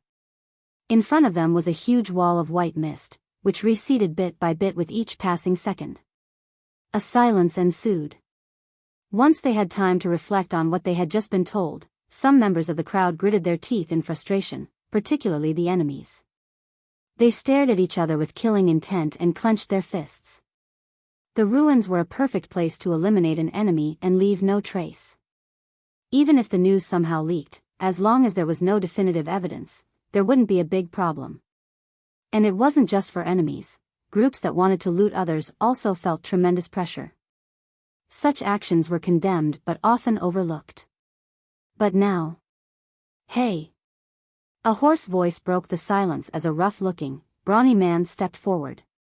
He was 2 meters tall and had a large scar running from his eyebrow to the back of his ear. While Evander's scar added to his manly charm, this man's scar, combined with his hideous expression, made him look ugly. Moreover, his growling, like a hungry wolf, worsened his image in the eyes of everyone present. "Hey!" He called out again, and the trio finally turned around. They looked at him with disinterested eyes. Nora even clicked her tongue and held her hands behind her head, as if to say, "Finally." But neither she nor the 2 princes spoke, as if they didn't even deem him worthy of a response. Veins popped up on the man's forehead, and he clenched his fists, causing pops to resound in the silent night. "Who do you think you are to police us?" "To police me? Huh?" The man took a big step forward and reached Curtis. With his larger build and height, he towered over Curtis. Seeing the trio remain silent, the man's confidence grew, and he wagged a finger at Curtis. "You're a bit stronger than me, yeah? But how much? Do you think you can take on the whole crowd? 100 strong? Huh?" He bent down and looked Curtis in the eye. "Speak up. Why are you silent, Mr. Police?" Curtis' eyes were dull, as if the provocation didn't bother him in the least. Right when the man was about to spew curses, the fog cleared up. "What? It's a mountain." "Fuck no. It's a... Say. Sense the aura." The crowd broke into anxious discussions. Their voices bordered on disbelief and fear. "Huh?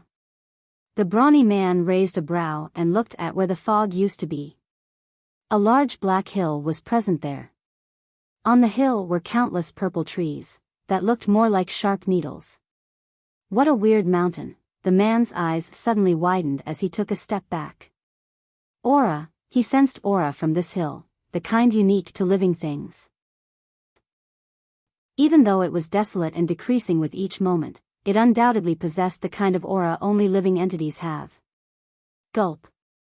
The man swallowed his dry saliva and opened his mouth to question, when? It didn't decay even after a year. Fucking monster. Princess Nora shoved her hands into her jacket pockets and walked to the hill like monster, kicking it. Szzz. The monster burnt a bit as fire mana circulated from Nora's shoes into its corpse. But that was all. Except for a burnt smell, the hill-like entity remained still. Prince Jamie shrugged and walked to the edge of the valley. There was only a very thin mist wall, trembling as if it would dissipate at any moment. Nora kicked the creature once more and stood beside Jamie. Prince Curtis looked at them and shook his head. Then, he turned to the burly man and said, "You know why this region was only partially explored until this year?" The man didn't know why. He simply entered this place in hopes of getting lucky. You see, this creature is the guardian beast of this valley. Prince Curtis pointed to the creature and snapped his fingers. Boom! The colossal corpse flipped and revealed a grotesque figure. It was a giant black creature with violet, bone-like protrusions all over its body. These protrusions had been mistaken for trees. The creature's head alone was wide enough to park a plane. Fuck. The man swore. Even without noticing, his back was drenched in sweat, and he was trembling from head to toe. This monster, this kind of monster. The level 7, level 8, and level 9 valleys each have a guardian beast, Prince Curtis explained in a calm voice. The crowd, however, paled at his words. The condition to pass beyond this valley is to clear all the guardian beasts. Of course, every year, mankind teams up to kill either a level 8, 7, or 9 guardian beast, Prince Curtis said with a nonchalant face. The crowd, however, found him to be scary. But you see, the only condition to open the valley is to kill all the monsters in the same year. Otherwise, they'll be replaced the following year. Last year was the first time we accomplished this feat. He smiled brightly and walked over to the two. Princess Nora looked at the dumbfounded crowd and shook her head. She pointed to the brawny man who had caused a fuss earlier and said, "For your undeveloped brain, let me make it clear. We were the biggest contributors to last year's fight. We killed this beast. Do you think you stand a chance?" The man lowered his head and joined the crowd. Everyone distanced themselves from him. With a dejected smile, he stood at the back alone. "I messed up," the man sighed. "Without anyone teaming up, it's going to be really bad, Just like him, a young man was also standing at the back of the crowd. But unlike his dejected face, the young man was humming a tune and smiling from time to time. He continuously plucked the petals of a flower he held in his hand. Due to the speed with which he plucked them, a flower was emptied in moments. Thankfully, he seemed to have a stock, as another flower appeared in his hand right away. But what the fuck?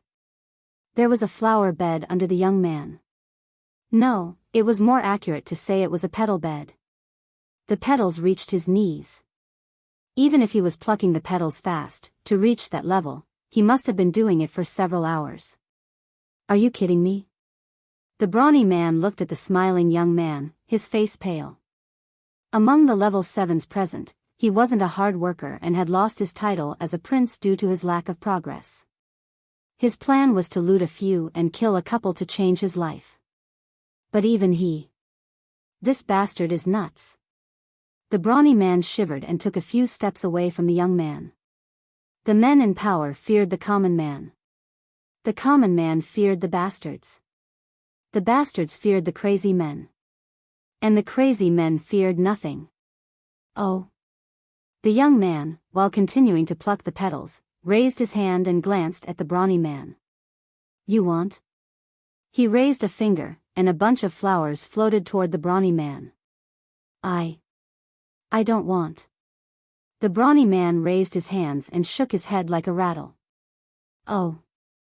The young man sighed as though it were a pity and continued his business. Even when the crowd avoided him, even when they looked at him with strange gazes, he didn't seem bothered at all. How? Does he have no sense of shame? The brawny man wondered. 5 more minutes passed, and the mist wall dwindled further but hadn't vanished yet. 23:59, someone read out the time. The brawny man held his breath.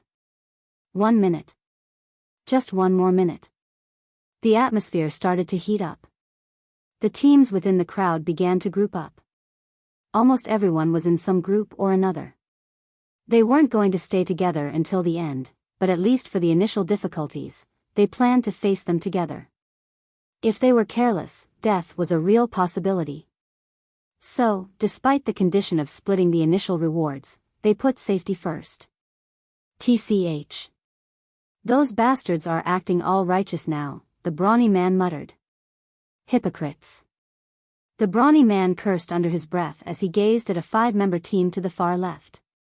The 5 glared at him as if to say, "You aren't welcome." TCH. The man clicked his tongue and sighed in exasperation. I'm alone? Alone? Really? The fuck? Wait. His eyes widened as he recalled a weirdo who was plucking flower petals. The man turned around and said with a bright smile, "Brother, do you want to?" His smile froze and his words trailed off. 1, 2, 3, 4. The young man mumbled softly, as if he was engrossed in his own world. But it wasn't really a soft mumble. With each number, his voice grew more excited, and his breathing became ragged. What the fuck? The man felt this guy might be a psycho. 58. 59. As he reached the end of the count, the young man raised his head and stared at the mist wall with burning eyes. The intensity in those eyes far exceeded even the worst addicts the man had known. What's up with this kid? The man's head spun, and he discarded all plans of teaming up with him. He could work with naive people, stupid ones, even cunning ones, but this guy. He looks like the kind of guy who courts death and drags me down with him. Seeing the crazy smile on the young man's face, the man's opinion only strengthened. So, he decided to distance himself further from the young man and go solo, despite the risks. Go. The misty wall disappeared, and everyone shot forward. Dust rose to the sky, and in the blink of an eye, the field was empty. Except for the man. Wait, did he just overtake everyone? He was somewhat certain. The young man beside him had overtaken everyone and raced ahead. Maybe I should have teamed up with him? He thought. He didn't know that the young man was really someone who courted death. 45th of Trian month, Trian ruins. A blue vortex shone brightly, and Varian landed in an unknown place. Whoosh. Whoosh. Whoosh. Right after him, one by one, the crowd stepped into the world and lined up in formation. As usual, Varian stood at the back. Like everyone else, he observed the world. It was a world filled with greenery. Giant trees shot into the sky, forming a dense canopy that blocked the sun. It seemed like a dense forest, but it wasn't purely a forest. There were obvious gaps between the trees at regular distances, wide enough for 10 people to walk. Standing in front of the forest, the 100-odd men and women understood this much. But what they didn't understand was what lay behind them. Facing the forest was a giant double-door gate. It extended into the clouds and stretched as far as the eye could see. At the bottom of the giant gate was the small blue vortex that still shone. It was the exit from the valley and the entrance to this place. While it looked magnificent in its own right, it was completely overshadowed by the giant gate. If not for its clear double-door structure, it would have been mistaken for a giant wall. So, Prince Curtis drew a breath, looking back and forth. With a wry smile, he said, I think this is a trial before entering the ruler's abode." The crowd let his words sink in for a moment and decided to explore the region to figure out the trial. Following a simple gesture, the scouts and the teams began to use their powers. Swish. Swish. Fire wings, lightning wings, telekinetic powers, and even gravity powers were used as a group of men and women left the ground. Those on the ground waited eagerly as the scouts ascended higher and higher. The scouts, on the other hand, continued to be surprised by what they were seeing. In front of them was the forest, an endless expanse of trees. Behind them loomed the wide entrance gate, which seemed to pierce the clouds. Factually, it didn't. Its actual height was 200 meters. What lies beyond the gate? The scouts grew eager and pushed themselves further, increasing their speed of ascent. 108 meters. 190 meters. 199 meters. Plop. A sudden clap-like sound reverberated through the area, and the scouts began to fall without warning. Fuck. Slow down. Create a shield if you can't stop, damn it. The telekinetics and elemental awakeners, with their relatively weak bodies, scrambled to prevent a high-speed crash. Technically, there should have been no problem. At their stage, they could create elemental wings to control their speed in an instant or use their telekinetic power to handle any sudden changes. But... Kya. Hold us. We're crashing. Their aura didn't respond, and they screamed like helpless children. Those on the ground panicked at the bizarre scene, but, as the cream of the crop, they didn't descend into chaos. Instead, they assigned a team member to save their scouts. Plop. Clap. Varian sighed lightly as he was about to crash to the ground. Even though my aura isn't responding, a simple crash like this won't scratch my body. Boom. Unlike the scouts who were caught, Varian landed on his feet, raising a cloud of dust. Since he was using a new disguise, few people noticed that the man with the lightning wings a few seconds ago was also a body awakener. Their focus was on something far more important. Every time they looked at their scout and asked basically the same question, what happened? The scouts also gave roughly the same answer, my aura, it stopped working. What about now? Zap. Szzz. Ka. The sparkling lightning and floating stones indicated that the scouts had regained their aura control. There is some kind of flight restriction, Prince Curtis said. His words made perfect sense. Even though a setup like this was impossible for humans and even abyssals, Devis were a different matter. This means the trial to reach ruler's abode is something we need to do through either that wall or through this forest, someone from the crowd shrugged. But what trial? A team leader asked in exasperation. Speaking of the trial, I saw a bunch of beasts in the forest, one of the scouts said. Me too. There are some beasts. Very powerful ones. Yep. The rest of the scouts nodded. They were still recovering from the shock of their sudden aura loss, so they had forgotten to report their findings completely.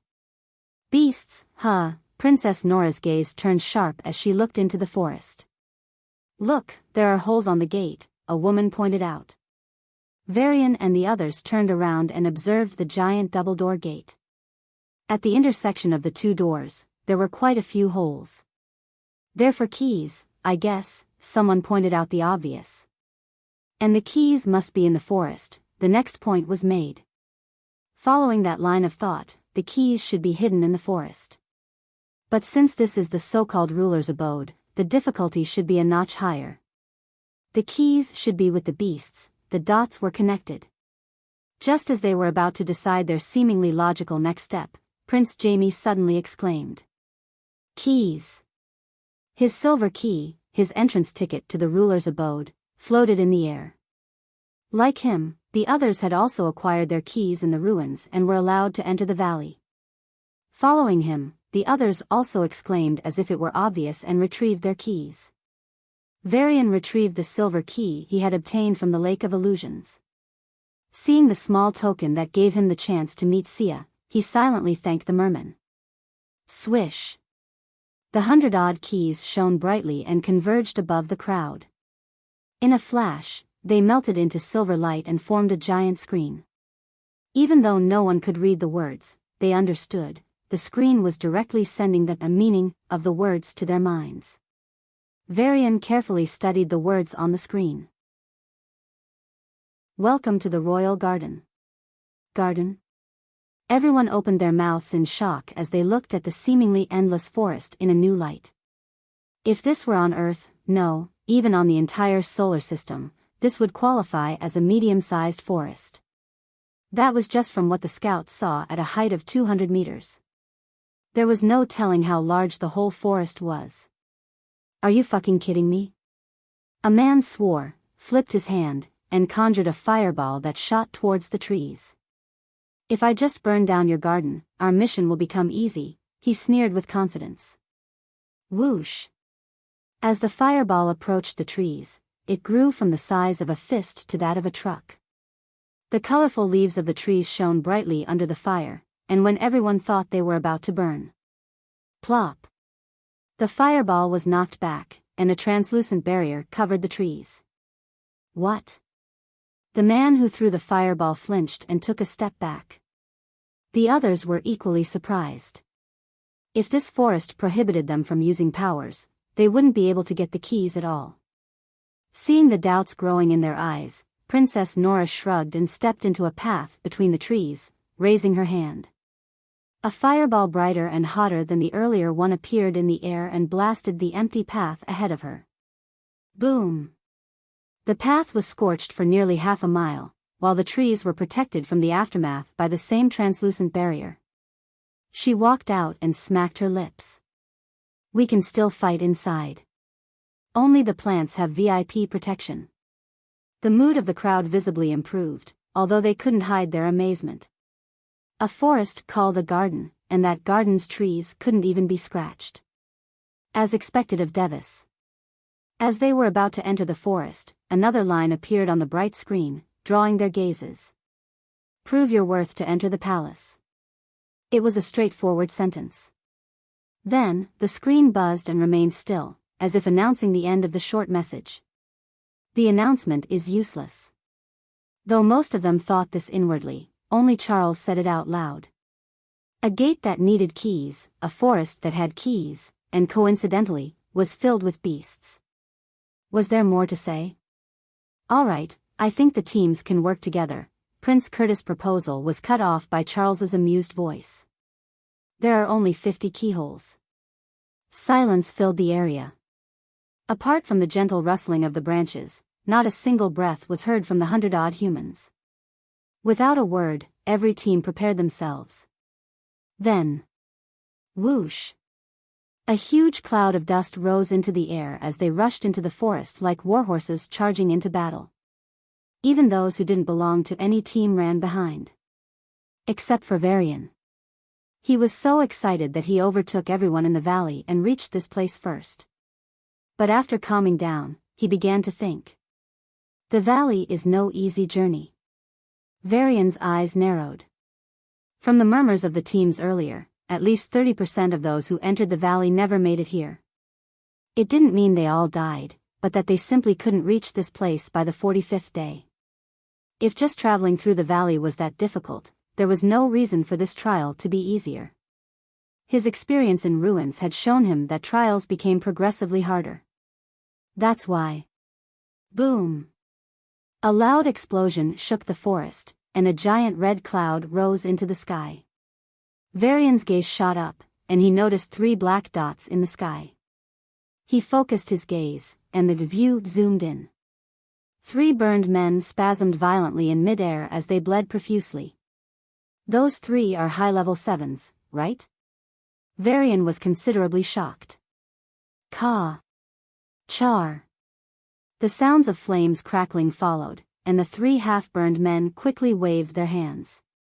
2 of them formed wings of lightning behind their shoulders and caught the 3rd man, who failed to form his wings. Ka. The sounds of fire crackling grew louder, and a red light shone in the center of the green forest. The 2 men's faces paled, and they quickly flapped their wings, shooting straight into the sky. Whoosh! Right where they had been, a large fireball blasted, and a huge shockwave spread. Feeling those shockwaves, Varian understood why those 3 high-level 7s were beaten into such a pathetic state. The pressure it gives is equal to those 3. What? A scream echoed from the air, prompting Varian to look up. The 3 men hit the 200-meter height limit and their auras deactivated. So, now they were in free fall. Fuck. Save. Ah! Their shrieks echoed through the forest. Although elementals had weak bodies, they shouldn't be so worried. Even if their bodies were weak, their injuries wouldn't be life-threatening. But the problem was... Boom! Twisting in midair, the trio narrowly avoided another fireball. If they fell like this, they would land in the middle of the forest. Seriously. Varian shook his head and snapped his fingers. An invisible force radiated from him, pulling them toward the edge of the forest. After confirming that there were no beasts in the first mile of the forest, he let them fall from 100 meters. Coughing pretentiously, Varian said, "Even though you won't know I helped you, I did it anyway. Even if you beg me to reveal myself, I won't. But thank me in your heart." Boom! The trio crashed, and 3 cries followed. Ouch, a painful cry. My legs, a sad cry. My balls, a tragic cry. Varian's face stiffened as he recalled one guy falling in the posture of doing splits. Oops. Varian clicked his tongue, and a serious expression formed on his face. Even if you offer me artifacts, I won't reveal my identity. Acting like a true hero in the shadows, he ran into one of the many paths in the forest. Whether it was to clear the trial or to escape from the tragic cries, only he knew. Level 8 Zone, Royal Garden. Just like those in Level 7, the Level 8s also entered a giant forest from the valley. However, instead of panicking like the Level 7s, the Level 8s handled the situation more maturely. Without any prompting, they took out their keys and read the announcement. Welcome to the Royal Garden. Prove your worth to enter the palace. Unlike the Level 7s, they didn't rush into the forest to hunt beasts. The gate had only 20 keyholes for the 40 Level 8s, so they knew half of them wouldn't advance to the next stage.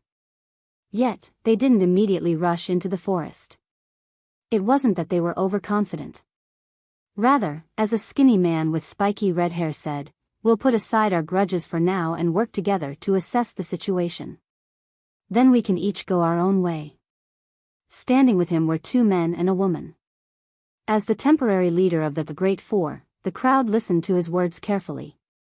Like the 3 strongest Level 7s, Nora, Curtis, and Jamie, these 4 were at the peak of their group. However, unlike Level 7s, they didn't command equal authority. The main reason was, "I agree. This is for the best," a middle-aged man with handsome brown hair nodded, and the 9 people behind him followed suit. They were precisely the reason why, despite being the strongest, the 4 acted with restraint. Out of the 40 Level 8s, 10 were from Charles's group. What was even more shocking was that Charles's group had actually managed to defeat the Great Four. Though it could barely be called a victory, it was a fact that they were able to bring down the Great Four. That's why. Since you have no objections, let's go. Victor Karen, the man with spiky red hair, nodded. Even though they weren't on good terms, the bigger picture was more important. As Level 8s with far more experience than Level 7s, they understood the horrors of the ruins more clearly. In this place, carelessness could cost them their lives. So, they decided to check the area and assess it properly before fighting for the keys. This led them to discover the flying height limit, the translucent barrier protecting the forest, and more. Only after ensuring it wasn't a death mission did they call off the group cooperation. "Alright, then." Victor Karen nodded at the crowd, his eyes narrowing. "Let's fight for ourselves." Whoosh. Excluding Charles's 10 and the Great Four, there were exactly 16 people, divided into groups of 5. The 3 groups looked at the woman left out and raised an eyebrow. "Reveal your identity, and we can take you in." Sia remained silent, her mind drifting. If it were Enigma or even her at other times, she would have used a fake ID to join a team. Being in a team made things less suspicious. But Sia wasn't in the mood to think so much. TCH. A lone wolf? How long will you survive? Shaking their heads, the three teams left. Sia finally came to her senses, looked at the screen, and her golden eyes flashed as she shot into the forest. The paths into the forest were wide enough for 20 people to stand with their arms stretched out. The path was empty for 40 miles until a giant red object blocked the way. No, it wasn't an object, it was a creature. The red creature unfolded itself and flapped its wings, revealing its true form, a giant red dragon. The pressure emanating from it was at the peak of level 8, its strength roughly equal to a member of the Great Four, the strongest level 8s in the ruins. If it had been the Sia before entering the ruins, she would have been unable to defeat this creature. But after continuous growth and a recent surge in power, her strength was now a notch higher. Come. Brandishing her blade, Sia used her psychic powers to pull the red dragon into an illusion, while her gravity powers lifted her high into the air, bringing her eye level with the giant dragon. The dragon's eyes, dazed yet enraged, shook, and it opened its mouth. A huge fireball began to form within. Sia raised her sword, her expression unchanging. Whoosh! 15 minutes later, a sigh escaped Sia's lips as she weakly sat on the dragon's corpse. Her body was riddled with small and significant injuries. She was so exhausted that she didn't even want to move, so she remained on the dragon's body. As a result, she inevitably saw that the creation beneath the creature. Due to its massive size, the amount of blood it released was extraordinary, forming a lake of red beneath its corpse. Sia's golden eyes gazed at her reflection in the red liquid. Without realizing it, the red lake rippled as tears dripped onto it. Her reflection, red and tearful, looked back at her. I remained frozen, standing in place, staring at the ashen face of Amanda next to the fire wolf. Pain engulfed me, and tears rolled down my cheeks. This woman was the reason I had a family in the first place, the person closest to a mother, the elder I respected.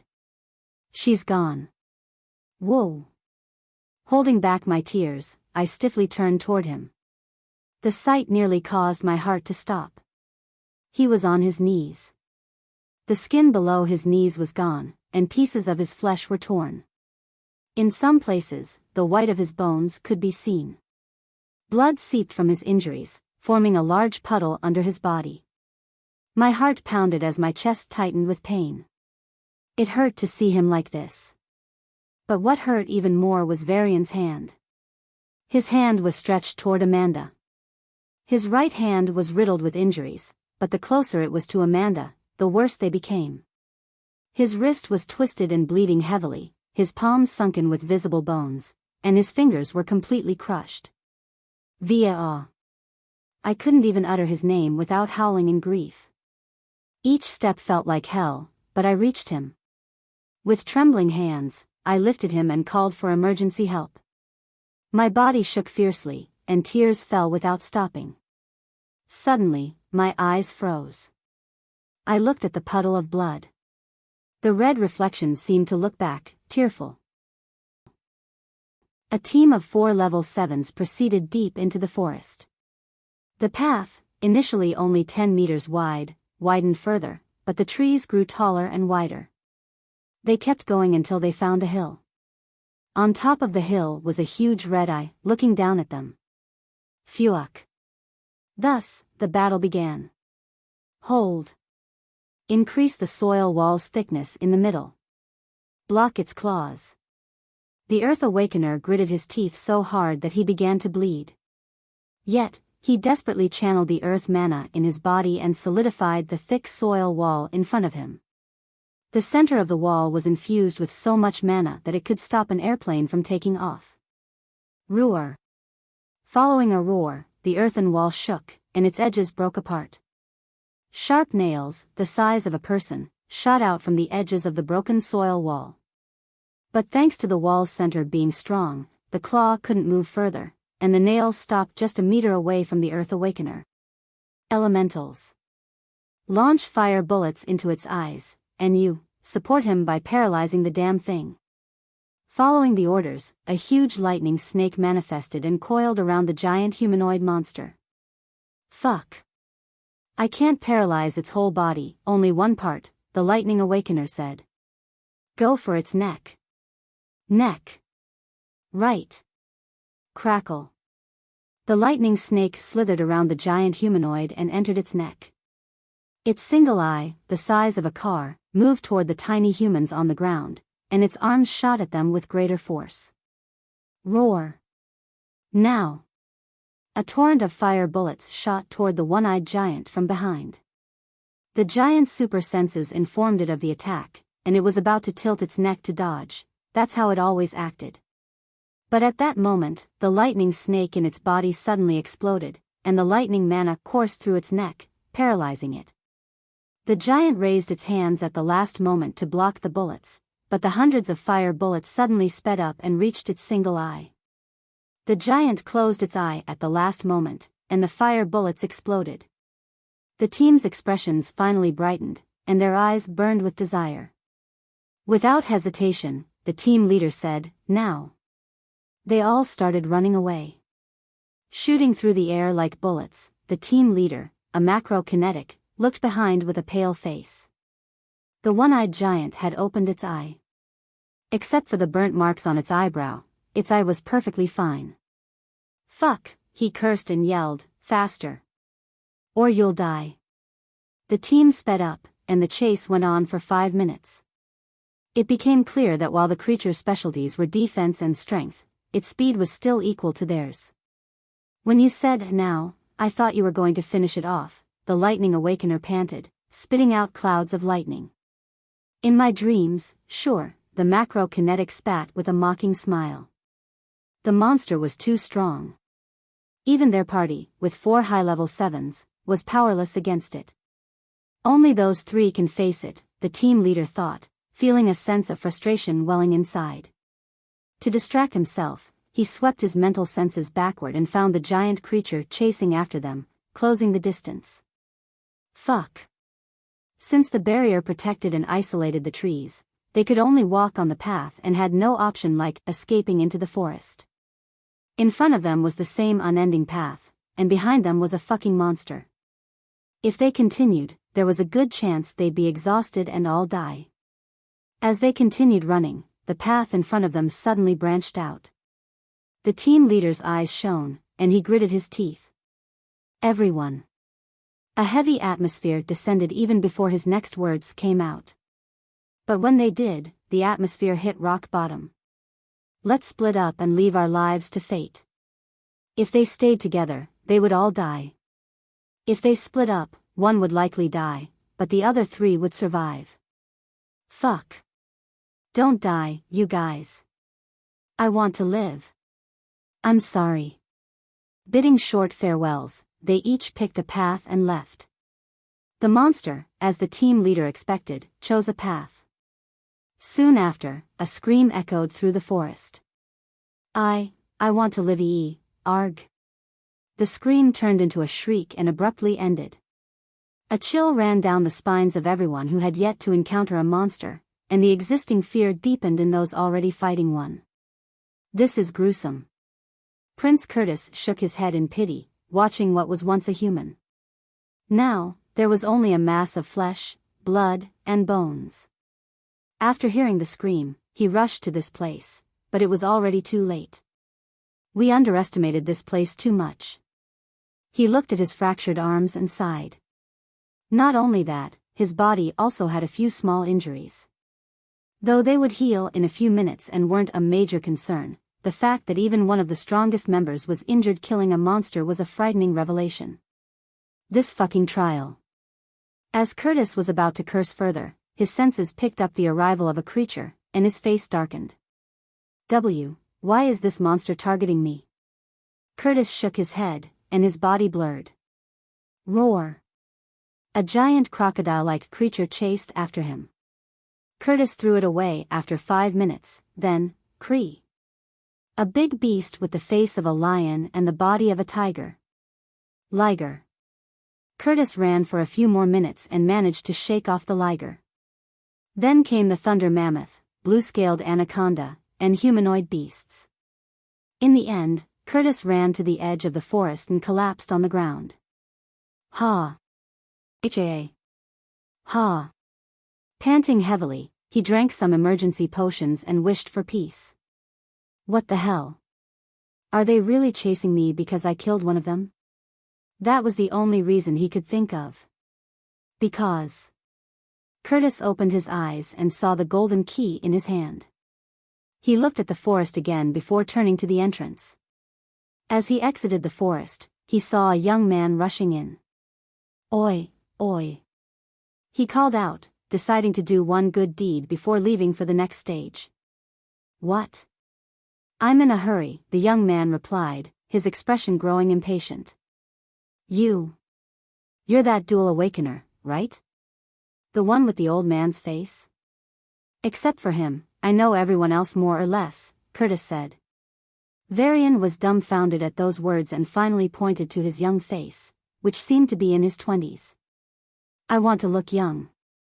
Problem? No. Just don't go inside. Your strength can barely handle high level 7, but against the monsters, you'll die. No way out, Prince Curtis said with a grave expression. Are they as strong as you? Varian asked with a frown.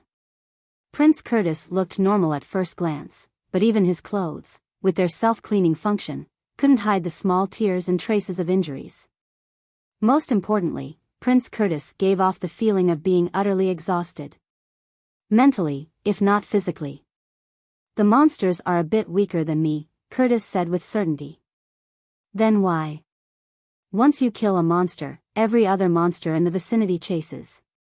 That's why.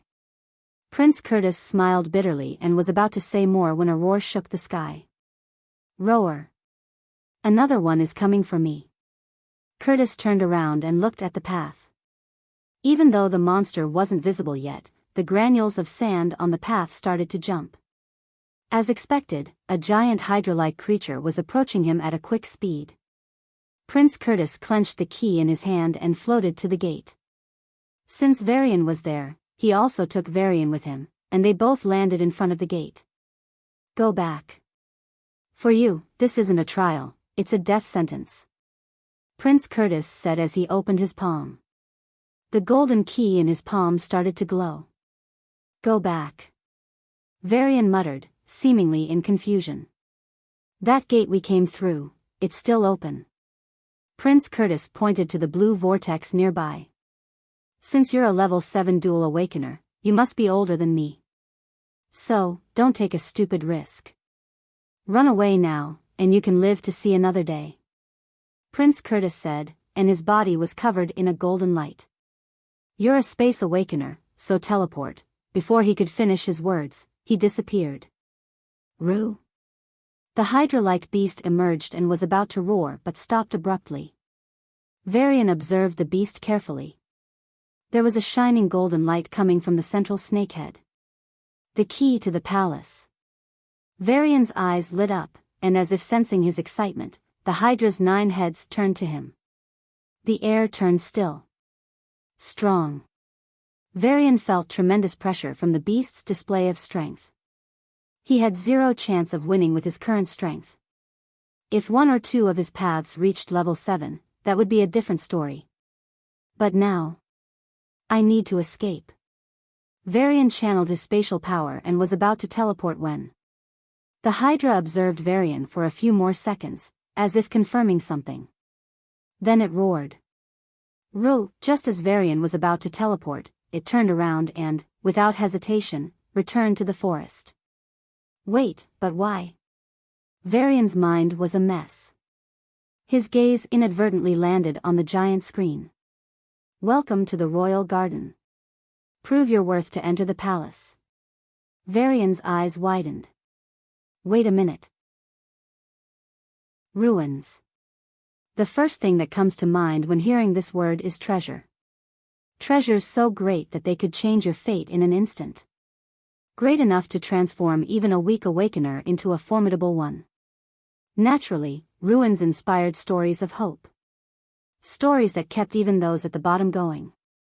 My life still has hope. Maybe it'll turn around for the better one day. Most of the awakeners who entered the royal garden with Varian shared this perspective. They viewed it as an opportunity to change their lives for the better. While public opinion, including that of the princes, wasn't incorrect, in the end, it was just that, opinion, an interpretation of the ground reality. What are ruins really? Varian exhaled lightly, recalling his experience since entering the ruins. The Golden Room, a place for young Devis to test their aptitude and decide their role in life, general, prince, emperor, or scion. The Azure Plains, a place for Devis to receive a gift when they come of age. The Lake of Illusions, a hunting ground for young Devis. Ruins. Varian said softly. Are the Devis home? This was where they used to live. Every trial and treasure humans encountered were part of their daily lives. That's why. Welcome to the royal garden. Varian's perspective of the vast forest shifted. He no longer saw it as a trial to gain rewards and reach the ruler's abode. Instead, he viewed it as a garden managed by the royal family of Devis. Zap! Varian shot a small lightning arc at a tree. A translucent barrier appeared and deflected his attack. That's why the trees in the garden are given special protection, unlike those in the valley. Devis don't want the trees in their gardens to be destroyed. It's a bit like how humans used to fence their gardens, but in Deva style. This style means even level 7s can't do anything about it. Varian smiled wryly and focused back on the topic. So, the beasts in the garden are the beasts reared by Devis. They weren't like crude wild animals but more like pets. Pets such as giant humanoid monsters, 9-headed hydras, and dragons. Varian clicked his tongue. Power truly limits my imagination. Boom. Essay, arg. Following a loud explosion, a scream echoed throughout the forest. Another awakener died. The death count was rising with every second. Varian shook his head and tapped his chin. None of the tests so far are designed for humans. The Golden Room is a test for Deva teens, the Azure Plains is a coming-of-age ceremony, and the Lake of Illusions is a hunting ground. So, if I think along those lines, then the ruler's abode is a palace where normal Devis can meet their ruler. This garden, then, is something like an entrance test that checks the qualifications of the incomers. In the terms of Old Earth, it was like a subject needing to pass a test to meet their king or a citizen acing a test to meet their president. The test was obvious, keys. But, since this is a garden, we aren't expected to kill the emperor's pets to get the keys to meet him, right? Varian's head spun as he imagined such a scenario. If the teams did succeed in killing the beasts and getting the keys, and finally met the emperor, he'd kill them in range. Thankfully, he's not alive. Regardless, his deduction so far proved that there must be a method to get the keys without killing the beasts. Think. Think. Think. Varian looked around, trying to find any clues. There was a forest, a flying restriction acting like a cage, and a giant entrance that needed keys. Kaboom! A giant cloud of dust rose in the forest, and the ground started to shake. Suddenly, the aura turned chaotic, and the sound of air being torn apart reached Varian. Huh! Raising his head, Varian saw 2 men and 2 women rushing out of the forest. 2 of them were body awakeners, running extremely fast, while the other 2 were elementals in their elementalized forms, boosting their speed. Varian guessed their rough trajectory and distanced himself. Whoosh! Roar! As expected, a giant monster was chasing them. Even after they exited the forest, it didn't stop. The team continued to sprint, but the distance between the monster and them kept shrinking. The team members were in chaos. Fuck. We shouldn't have attacked it. But it was sleeping. It was the perfect chance. If it woke up, it would have attacked us. Idiot. A level 7 wouldn't know when we approached? Of course, it would. It didn't attack us, we attacked it. Roar. Countless ice spikes manifested in the air and shot at the team. They managed to dodge most of them, but the few that hit did a number on them. The team's speed slowed down further, and they started to bleed heavily. Phew. How are we going to escape? With their slowing speed, the gap between them and the monster began to shrink rapidly. Roar. Boom. Think of something. Roar. Boom. My hand. Roar. Boom. We'll die. The team got more and more injured with each attack. A few more hits, and they'd be done for. Damn it. The man leading the team cursed out loud, his gaze shooting toward the huge entrance, more specifically, the blue vortex at the center. One last sprint, he shouted, bending his knees. Whoosh. His team members followed without hesitation and reached the blue vortex. Roar. The ice spikes reached them the next moment, but before they could strike, the team jumped into the vortex. Whoosh. Just like that, they were back in the valley. Roa. The monster lingered for a few minutes before heading back. Varian, who had watched the entire scene, was surprised. But an even more surprising thing happened next. The vortex flashed. The two men and women appeared again. Did that monster leave? One of them asked. Looks like it did, another observed, scanning the surroundings before answering. So, you can go back and forth between the valley and garden? Varian raised an eyebrow, feeling something click in the back of his mind. Phew. A woman sighed in relief, her face brightening as she pointed to the blue vortex. We can sneak attack the beast, injure it significantly, then retreat to the valley. Rinse and repeat. We can kill that monster. Brilliant. Atta girl. Varian could also hear the genius strategy using his superhuman senses. However, the team didn't notice the loner guy staring at the sky. But, Varian's brows furrowed. This is a cheat, isn't it? Any decent team can hunt all the monsters they want with this method.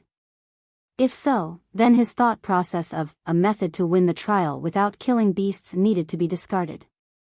Even if it wasn't the original intention, if the team started using this strategy, they would quickly hunt down 50 beasts. Well, not that quickly. Varian recalled the auras of the two beasts he had encountered so far. One chased Prince Curtis, and the other chased this team. Although Curtis's beast was stronger, the one that chased this team wasn't weak either. In fact, it was a fairly strong peak level 7. It just seemed weaker in comparison to the first one. Still, I can't hunt down either of them. Varian's eyes glinted dangerously as he began to consider other possibilities. Ambushing a team, kill steal. As his thoughts spiraled dangerously, a loud roar interrupted his train of thought. Roar. Varian looked up to find the same monster as before rushing out of the forest. It stared at the team with enraged eyes and opened its mouth. Shwa. An ice wall formed around the surprised team. Fuck. It can sense us. The team scrambled and attacked the ice wall. Boom. Boom.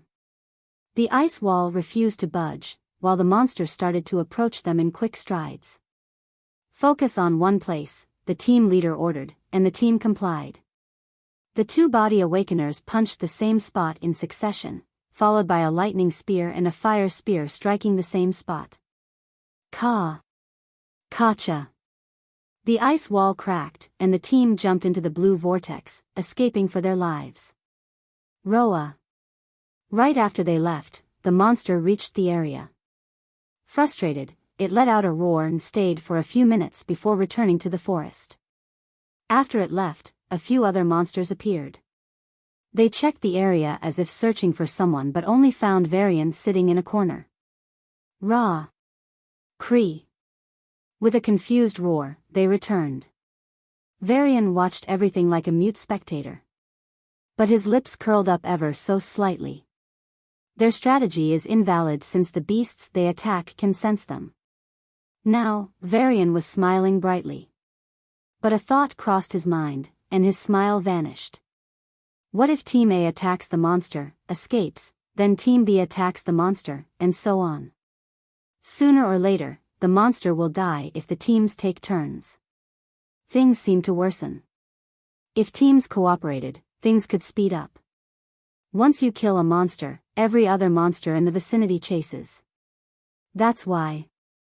Prince Curtis' words flashed in his mind. Then, there's also the fact that other monsters came to find the team after the giant monster left. That meant the strategy of teams taking turns to kill a monster would also be impossible. In short, if you attacked a monster, whether you killed it or not, you'd be aggressively chased by that monster and by other monsters, albeit with less passion but equal danger. Varian pondered his next move as the ground began to shake. Rumble. Rumble. Rumble. Following the sounds of thunder, a team of 5 escaped the forest, and a giant golden tiger followed. The same scenario as earlier played out: the team escaped, the monster left, the team returned, and the monster returned as well. In just 30 minutes, the same thing happened to 5 teams, including the very first one.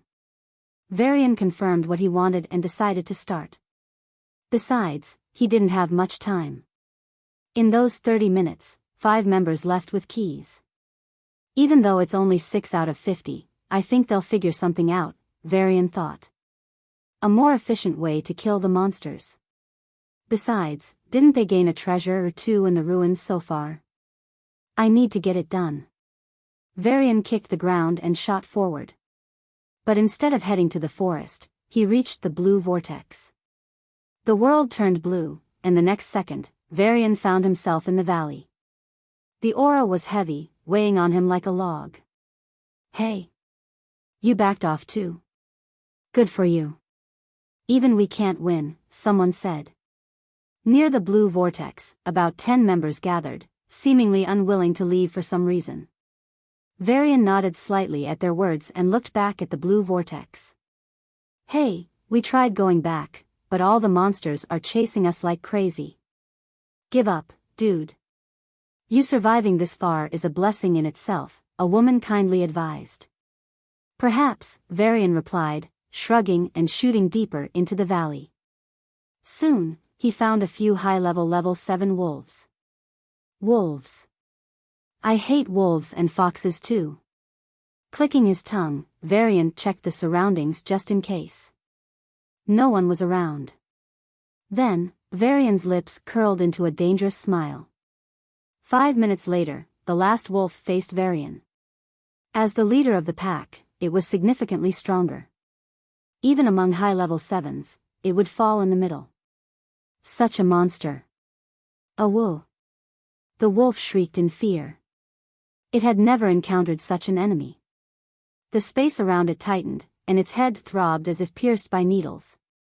Lightning chains bound its feet, paralyzing its movements. Strange branches aided the lightning chains. With the combined power of space, lightning, mind, and plenty, the wolf was held in place. A gigantic ice hammer, boosted by telekinetic power, slammed into its head. Pop! Varian collected the wolves' corpses and moved on. After 40 minutes, he returned to the blue vortex. Fewer people seemed to remain, as there was a crowd of nearly 20. Varian shrugged and shot toward the blue vortex. Hey, you! The monsters will detect. The world changed, and Varian was back in the royal garden. The first thing he did was check the keyholes at the entrance. 20 of the 50 were covered. As expected, they must have found some way. Varian clicked his tongue and entered the forest. Using his spatial sense, he purposefully chose a path that other teams hadn't wandered. Consequently, he didn't encounter other teams on his way. With each mile he moved, the path widened. By the 30th mile, Varian wondered if he was on a football field. Fortunately or unfortunately, he had to stop wondering as a giant creature appeared in his sight. Speeding up, Varian approached it. With the head of a lion and the body of an eagle, its size was similar to an airplane. On its chest was a golden mark, indicating a key. Even though it saw him approaching, the creature didn't attack. Varian's conviction was further strengthened, and he used his psychic power to send a message to the creature. Since he was communicating directly from brain to brain, he could convey his thoughts without the barrier of language. The creature seemed to understand his words as it blinked twice. Varian smiled and retrieved his hunt. Plop! A mountain of corpses stood in front of the creature. It was obvious, but how could you prove your worth in a place where there were only pets and you couldn't kill them? Feed them properly. Not only that, but Varian figured out even more.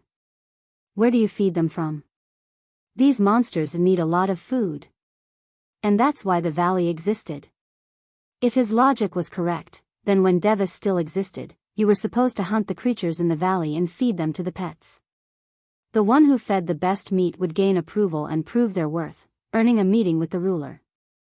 But Varian wasn't really confident about the food he collected. So, he said with a stiff face, "It's a bit shabby, but if you want more." Without even waiting for him to finish, the creature dug into the food and began devouring it. It didn't leave even the bones. Varian watched with a complicated expression. These creatures were Deva pets. Any pet needs to be fed. But since the extinction of the Devas, these creatures had no food. Perhaps the only reason these creatures and their descendants had survived was due to some sort of protection mechanism. But still, they couldn't eat anything. Nom nom. Nom. This was the first meal in the creature's life.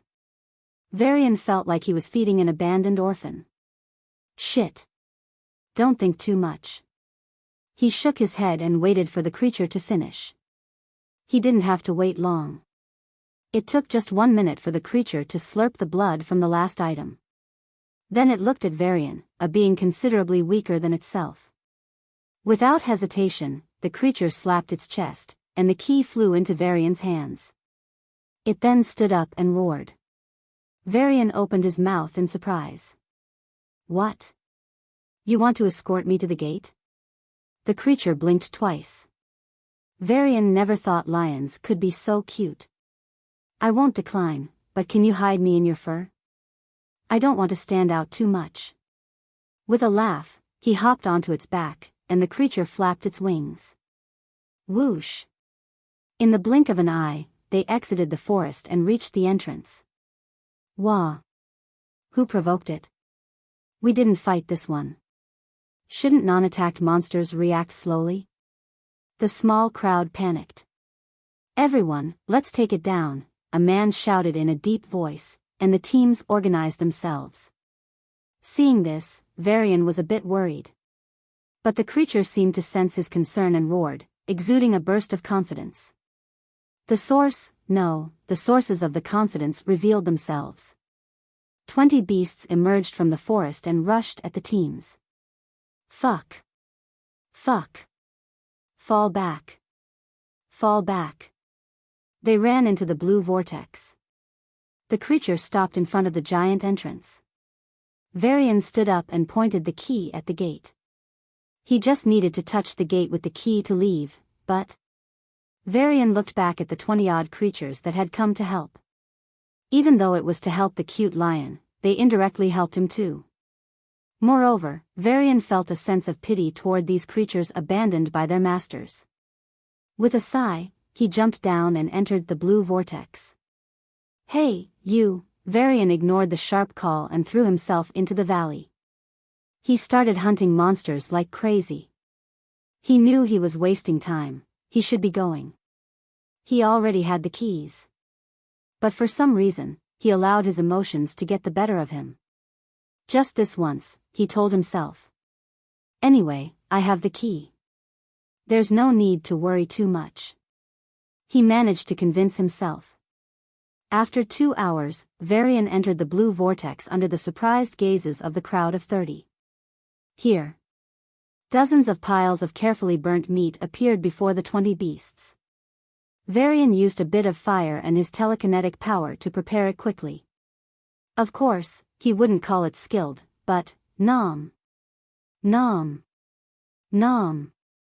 The beasts didn't seem to mind and devoured everything in the blink of an eye. Varian smiled lightly and waved at them. The creatures made sounds mixed with joy and melancholy. Varian tapped the gate with the key, and a golden light covered him. But just before he disappeared, a blue light flashed and disappeared into his forehead. A few minutes after Varian left, chaos erupted in the royal garden. The teams in the forest began to combine forces to take down beasts in a single attack, forming something similar to a human formation. Though they were still relatively weak, they used their wits to swiftly defeat the beasts. Meanwhile, the teams hiding in the valley began to deliberate, discuss, and plan. They took out the treasures they possessed, including items won from the ruins and their own treasures. These were not conventional weapons like swords or spears but rare items such as talismans that launched attacks and accessories that created barriers. Items like these were impossible to manufacture for the current human race, which is why they were used very sparingly. The only source of such supernatural items was the ruins themselves, a key reason many explored them. But now, a man sighed and retrieved a dagger the size of his thumb. "This is my best collection. It can launch an attack equivalent to a peak level 7. Even if it couldn't kill outright, it could severely injure any beast in the forest, allowing them to finish the job." The eyes of his teammates glittered, but a clear-headed girl among them raised her hand. "What's the catch?" The excitement waned, and the teammates looked at the man with nervous faces. It was common sense. While these items had excellent effects, they were not easy to use in battles. Otherwise, Awakeners would have already started using them as trump cards. "It needs 20 seconds to activate, and I need to be within a 1-mile radius of the creature to mark it as the target," the man said, his expression troubled. As expected, the faces of his teammates darkened. 20 seconds was a flash in a battle for low Awakeners, considerable for mid-Awakeners, but excruciatingly long for high Awakeners. "It's the only chance," another man on the team shrugged. The team finally stood up and walked to the blue vortex. Once they entered, the beasts they had tried to hunt earlier would sense their arrival and come out of the forest to attack them. If they stayed any longer, other beasts would also come for them. So, they had only one chance to take down the beast. "Good luck to you. But once this is over, we need to get our share," the smart woman on the team said bluntly. "That is of course," the man nodded without hesitation, but his eyes revealed slight discontent. Since he was the only one with an attack treasure, they could only get one key. It would naturally be used by him. On the other hand, there were a few teams where 2 or even 3 members had such attack items. They had finally decided to use them. "Let's go." Varian found himself in what seemed to be a giant corridor. On either side were numerous golden pillars stretching all the way to the high ceiling. The floor was made of silvery tiles that shone with a different color with each step he took. There were mysterious carvings on the pillars, including some pictures that hovered in the air, depicting battles between bizarre humanoid creatures and monsters. The deeper he walked, the stranger Varian felt. Is this really? He once again spread his spatial sense and reached the pillars, the boundaries of the corridor. Through the small gaps between the pillars, he saw endless darkness with occasional glimmers of light. The darkness was very familiar, especially the spatial power within it. Not only that, when Varian's senses expanded further and went outside the corridor, all they found was unending, empty darkness. This corridor was floating in space. From the strange spatial power here, it wasn't outer space but the boundary. How the hell is this possible? Varian swore in confusion. From what he had learned, outer space and inner space were like 2 bubbles, with the former enclosing the latter. The space between them was called boundary space, neither outer nor inner. The peculiar property of this boundary space was that it pushed everything in it toward outer space. This push affected living and non-living, weak and strong, spatial users and non-spatial users alike. So, this corridor stayed in the boundary space, resisting the push for more than 5,000 years? This is insane. Varian kicked the floor and increased his speed. He didn't want to think about it anymore. Soon, he reached the end of the corridor. 3 giant doors and the people who had entered before him greeted him. As expected, the 3 strongest, Nora, Curtis, and Jamie, were standing at the front, examining the doors. Right behind them was Charles, followed by the teams. Their orders seemed to follow some hierarchy, but it didn't matter to Varian. He stood at the back anyway. Huh? Prince Curtis raised a brow as he sensed the arrival of a familiar figure. This is the Dual Awakener old man I advised to leave, right? Due to Curtis' reaction, everyone turned their attention to Varian. The weakest here were high level 7, and not mediocre ones at that. But this old man. He couldn't even defeat the weakest high level 7. How did you? I had a treasure I saved up over the past 40 years, Varian, in the guise of an old man, said bluntly. Oh. Curtis nodded slightly and focused his attention back on one of the 3 giant doors. The door wouldn't open despite everyone joining hands. But it's clear that the only way forward is this door. So how? Curtis' brows furrowed, and he was lost in thought. Most of the teams were also in a similar situation, except for one person. His gaze fell on Varian, and the skinny man with droopy eyes hissed, "Old man, give me the talismans, and I won't rob you." Ho ho. Varian rubbed the soft white beard on his chin and laughed softly, like a grandpa witnessing his grandson's prank. Do you understand words, or do you need to be taught by my fist? The skinny guy staggered forward, resembling a complete drunkard. His bloodshot eyes and pale face made Varian wonder if he was a ghost. Lower your head. The skinny guy growled. His team of 4 high-level level 7s had died in the forest, but they only managed to inflict normal injuries on the beast. In the end, he sacrificed his attack treasure to kill the beast. But the price was a heavy drain on his chi and vitality, likely costing him 5 years of his lifespan. Without the treasure, he would have died. That's why. Give me the treasure, and I won't bother you. He repeated, but this time, locked his aura onto Varian. Boom. The air shook, and a heavy pressure descended on the old man. Based on the strength he had shown so far, the skinny man was confident the old man stood no chance against him. But. You want this? The old man removed the storage ring from his finger and showed it to the skinny guy. Yes. Hurry up. The skinny man yelled in a rushed voice. The teams glanced at them before turning their attention back to the giant doors. As for the strongest trio, they didn't even glance in his direction. Unless it was a matter of life and death, Prince Curtis had no intention of intervening.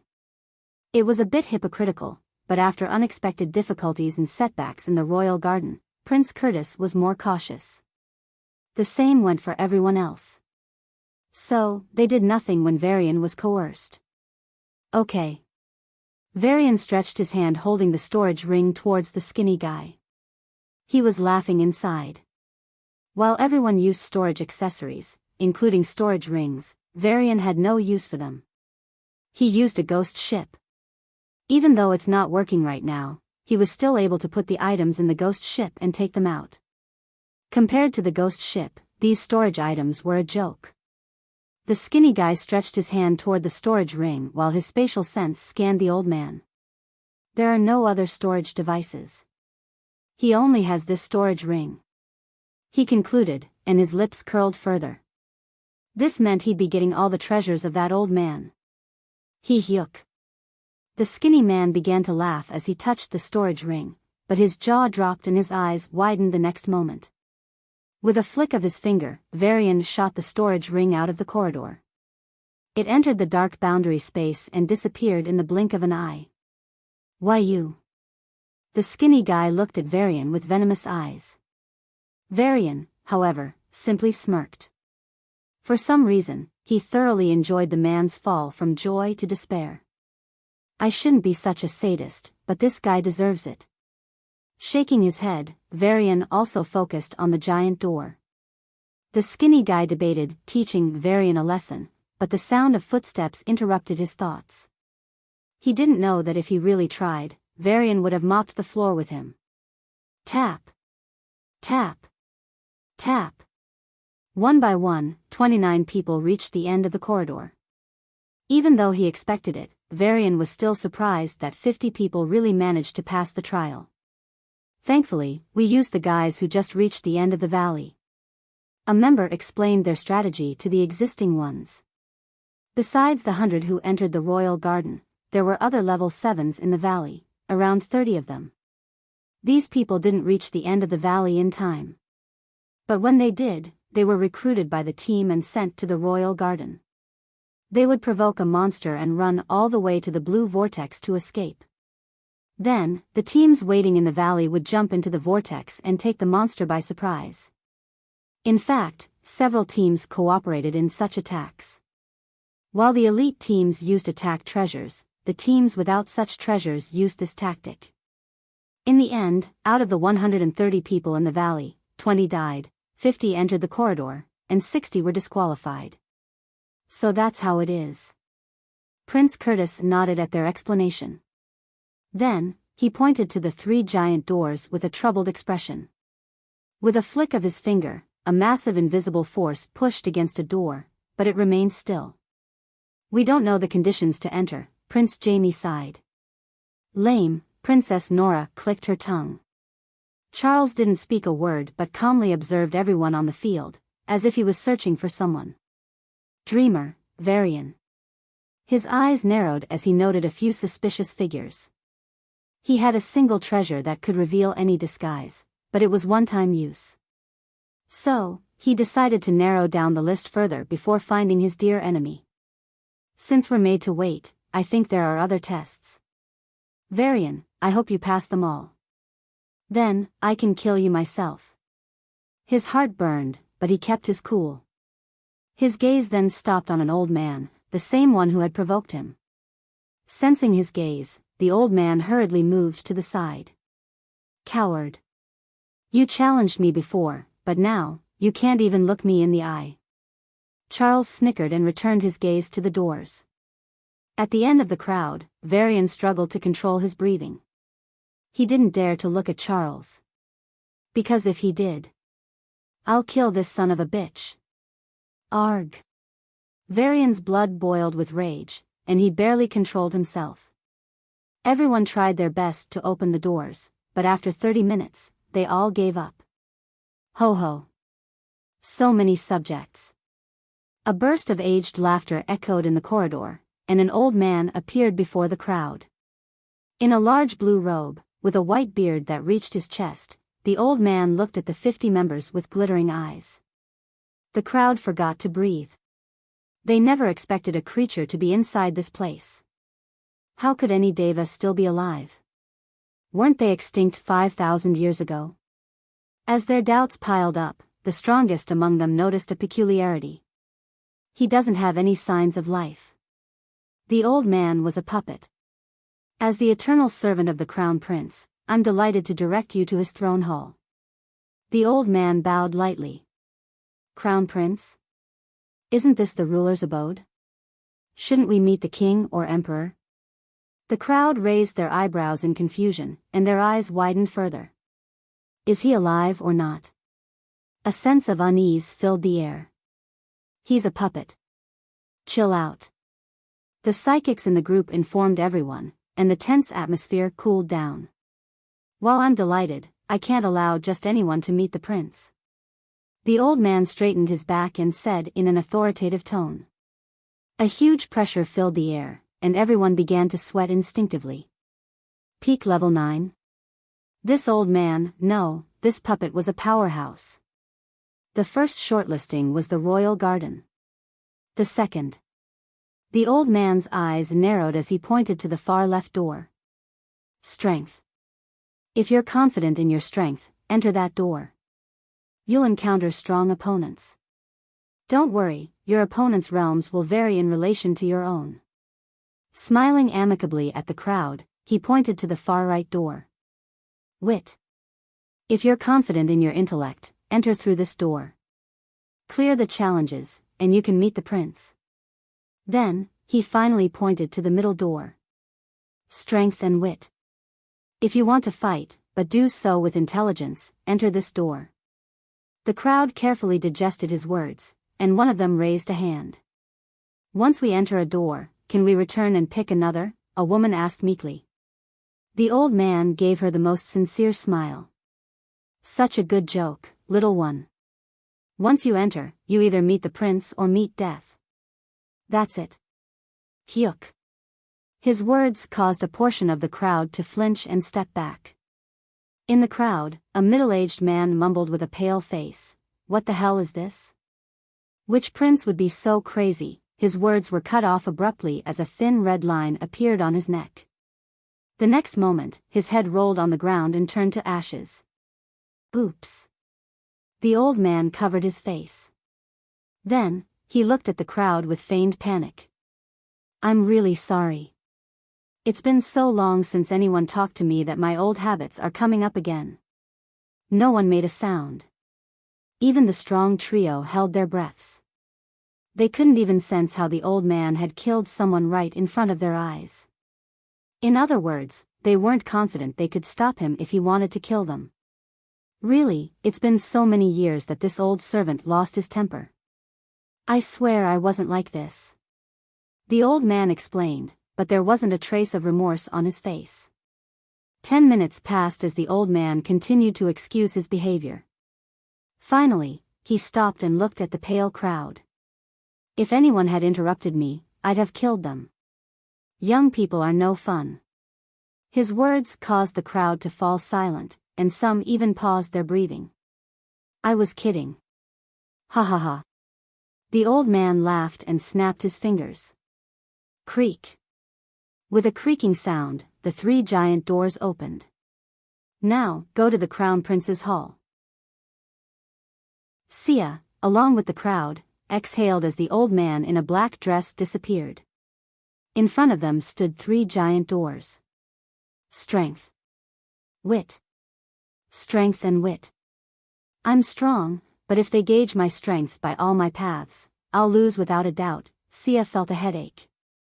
If she were a normal triple awakener, she would have chosen the path of strength without hesitation. The problem was that, despite awakening in 3 paths, she couldn't fully exert her strength. She could only use her mind and gravity paths. Thanks to Enigma, she bit her lip and recalled her last interaction with Enigma. Charles will be there, and so will Varian. Varian will try to kill Charles. "You can't stop Charles's team alone. I'll be there when the time comes." Unlike her, Enigma could use the 3 paths perfectly. Even if Sia was reluctant to admit it, she couldn't deny the obvious. Enigma was the better choice if a fight erupted in the ruler's, no, the prince's abode. To think it's not even the ruler's abode. Sia's eyes flashed as she observed the strange carvings on the doors. She didn't know why, but she could understand some of the words. For instance, on the door of strength, it read, "Those who fight with strength will be treated with honor by the prince. They will be soldiers and hold no political authority." On the door of wit, it read, "Those who fight with wit will be respected. They will be strategists and think tanks. They will have political authority but no power." Finally, on the door of wit and strength, it read, "You are the favorite subject of the prince.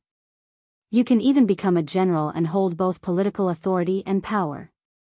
As Sia stood silently, the 19 level 8s began to move. 14 chose strength, 1 chose wit, and only 4 chose both wit and strength. Charles's team opted for the strength path. The Great 4, the strongest level 8s, chose the wit and strength door. Sia's eyes glowed with a black light as she stepped into the wit door.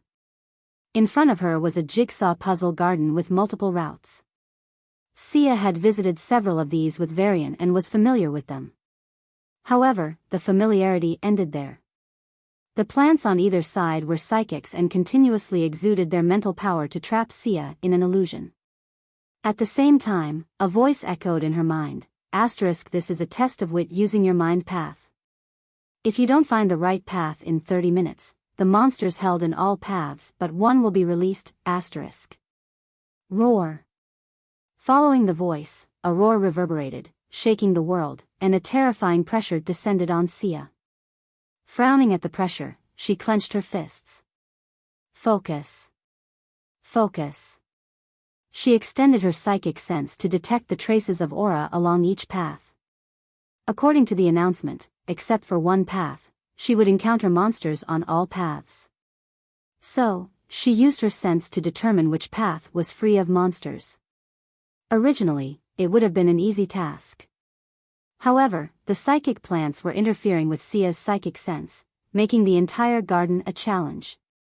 Beads of sweat rolled down Sia's forehead as her chest heaved. Nevertheless, her eyes remained filled with determination as she chose a specific path. The path did not end. As soon as she chose this path, two terrifying auras rose from the two paths she had not chosen. Phew. Sia sighed in relief but felt a headache when she saw the three new paths that had split off. Again. The test of wits is simple, your strength is perfectly measured. All you need to do is take the right step and kill the monster in one go. Standing on a pile of rocks mysteriously floating in lava, Varian smiled nonchalantly. Sounds easy. As if responding to his words, the voice continued, your task is to kill this creature in one shot. Following the voice, the world began to shake, and the air blasted. Roar. A ferocious roar sounded, followed by a blast of aura. The smile on Varian's face disappeared, and his jaw dropped. What the fuck? A giant ice dragon floated above him. Compared to the creatures he had seen before, it was considerably small. But even then, it was the size of two buses. More importantly, the aura it emitted. Level 8. Varian's eyes glittered with golden light, and he channeled his space power. Boom! The moment Varian teleported, the place he had been froze.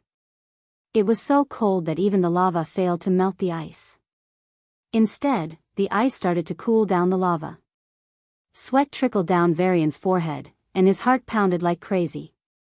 His space sense locked onto the creature and observed its body thoroughly. Despite its impressive appearance, this level 8 dragon emitted an orange light from its blue body. The orange light was fire mana. It swallowed some fire treasure? Varian wasn't sure and couldn't think as. Boom! A giant ice spear appeared in front of him, and he dodged it by a hair's width before teleporting. Fuck. Varian gasped, feeling a literal chill down his spine. Even though the spear almost touched him, it didn't. Yet, a scary iciness spread through his body. How? How do I even kill this creature in one shot? As he wondered, he noticed the area the ice spear had passed through. With his previous position at the center, it was frozen for a few meters. It's such a powerful attack that I felt chills even without being hit. How can lava be so resistant to it? Even though lava's temperature is damn high, a level 8's ice mana was much more powerful. In fact, Varian even remembered some water awakening practitioners going to volcanoes on Earth and other planets when they erupted for a vacation. Since they could play with lava as they wished, it only meant one thing: this lava isn't normal. Varian held his breath, and his spatial sense extended into the lava. It was a mix of orange, red, and brown. The deeper he went, the more the temperature rose. At some point, to his utter surprise, Varian found that his spatial sense couldn't progress any further. But how? It's barely 300 meters. He didn't have time to ponder as a torrent of ice lotuses reached him. Boom! Under the onslaught of ice lotuses, lava splashed into the air, and a burnt smell filled the place. The area where the ice lotuses settled turned the lava into igneous rocks. Ha! Ha! Varian panted, feeling a mix of cold and heat assaulting his body. On one hand, he was sweating like crazy, on the other, he was shivering from the cold. Suddenly, his eyes widened. I can understand feeling cold because of the ice mana, but why am I feeling heat? This lava surely isn't capable of that. In fact, with his superhuman defense and an invisible macrokinetic layer, Varian shouldn't feel any heat from the lava. If he did, the lava is hiding something. Varian's eyes glowed as he pondered a crazy decision. However, he didn't act immediately but waited. Boom. Boom. Boom, asterisk asterisk. For the next 30 minutes, Varian kept teleporting to avoid the ice dragon's attacks while confirming his hypothesis. The lava contained something that emitted a strong fire mana. Without it, a single attack from the ice dragon would have frozen the entire lava. The ice dragon was indeed emitting fire mana, precisely from its wings. In fact, the wings were damaged, and the ice dragon was struggling to stay airborne. There would be sudden outbursts of fire mana from its wings, causing the ice dragon to groan in pain. It was as if it was suppressing something inside those wings. Despite its condition, the ice dragon never landed, not even on the frozen lava. Flap. Flap, asterisk asterisk. The ice dragon continued to flap its wings as it breathed out beams of ice. This is like a chess game I used to play, Varian thought, unsheathing two swords and gripping them tightly. There is one right move for checkmate. Whoosh. He kicked the ground and shot up. As a level 8 creature, the ice dragon had already noticed his movements and spat out dozens of ice spears at him. Szzz. Varian used his one advantage against the ice dragon, teleportation. He teleported right above the creature's back, to be precise, at the thinnest point on its back. From that position, both of its wings were within arm's reach. Roar. The ice dragon sensed his intentions and hurriedly tried to flip in midair. Varian, hoping for this, channeled his spatial power again and teleported below. As the dragon flipped, he found himself in the same position as before. Since the dragon had just made a hurried movement, it couldn't react quickly enough to Varian's change in location. However, it instinctively released a breath of cold from its back, attempting to freeze Varian. Thankfully, Varian covered himself with an ice armor, preventing him from being frozen. While doing this, he used his psychic powers to the creature's mind, freezing the dragon for a moment. Then, swish. Swish. Varian's muscles bulged as he swung the swords with tyrannical force. Shockwaves swept the area, turning the still lava into waves. As the shockwaves approached the wings, a golden light shone from the swords, and lightning arcs surrounded the blades. Roar. Just as the blades were about to touch its wings, the creature finally regained its senses. Its massive body shook fiercely, and it was about to throw Varian off. Humph. At that moment, an invisible force bound the dragon's body while the space around it froze. These two moves were futile against a level 8 dragon, but they managed to stop it for a split second. That was enough. Swish. Swish. The moment the blades pierced the wings, a massive ice mana burst from the ice dragon's back, blasting Varian into the sky. It's fucking cold. Varian felt his skin freeze as a bone-chilling coldness spread through his body. Instinctively, he wrapped his arms around his shoulders and curled up. Note, Raowan means to disturb or to disrupt in Chinese. I used the term mess with in the previous translation, so I maintained that meaning here. He channeled his auras to get rid of the cold, but the ice mana wreaking havoc in his body was too much. Little by little, Varian began to freeze. His legs, hands, torso, and finally his head turned to ice. Clang. The frozen mana fell into the lava. Varian was still conscious. Despite his state, he used his spatial sense to observe the situation outside. The ice dragon had large wounds on its wings, but they weren't enough to sever them. Varian knew he couldn't achieve that anyway. He wasn't even a peak level 7 to attempt such a feat. However, he did what he intended. He inflicted significant injuries to the wings, enough that. Boom. Roa. The ice dragon shrieked as fire mana seeped into its wings. The wings began to burn from the inside, and it could no longer flap them. Swish. The ice dragon started to fall. Roa, R. It tried to create ice wings using its powers, but these ice wings were quickly destabilized by the fire mana escaping from its original wings. As a result, the ice dragon fell into the lava. Splash! The ice dragon didn't want direct contact with the lava, so it created a layer of ice around itself. The lava couldn't melt the dragon's ice layer, but SZZZ. The fire mana seeped into the ice dragon's wings and wreaked havoc in its body. Roa. The ice dragon struggled as its body temperature skyrocketed. Before it could register what was happening, it began to drown. 100 meters. 200 meters. 300 meters. Boom! A huge explosion occurred in the depths of the lake, splitting the lava in two. Under Varian's incredulous gaze, a giant fire dragon emerged from the lava. It was 3 times the size of the ice dragon. However, its body was riddled with injuries. Large chunks of its flesh were missing, revealing red bones in several places. But what it did was wings. The fire dragon was biting onto the wings of the ice dragon's corpse, greedily absorbing something. With each gulp, the fire dragon's injuries began to heal, and its aura recovered. Gulp. Varian swallowed his dry saliva as he felt a terrifying aura. Level 9. So that's why it could kill the ice dragon so easily. He sighed inwardly. Even though he deduced that the ice dragon must have fallen into the lava to be killed in one attack, he didn't know how it would die. I passed, right?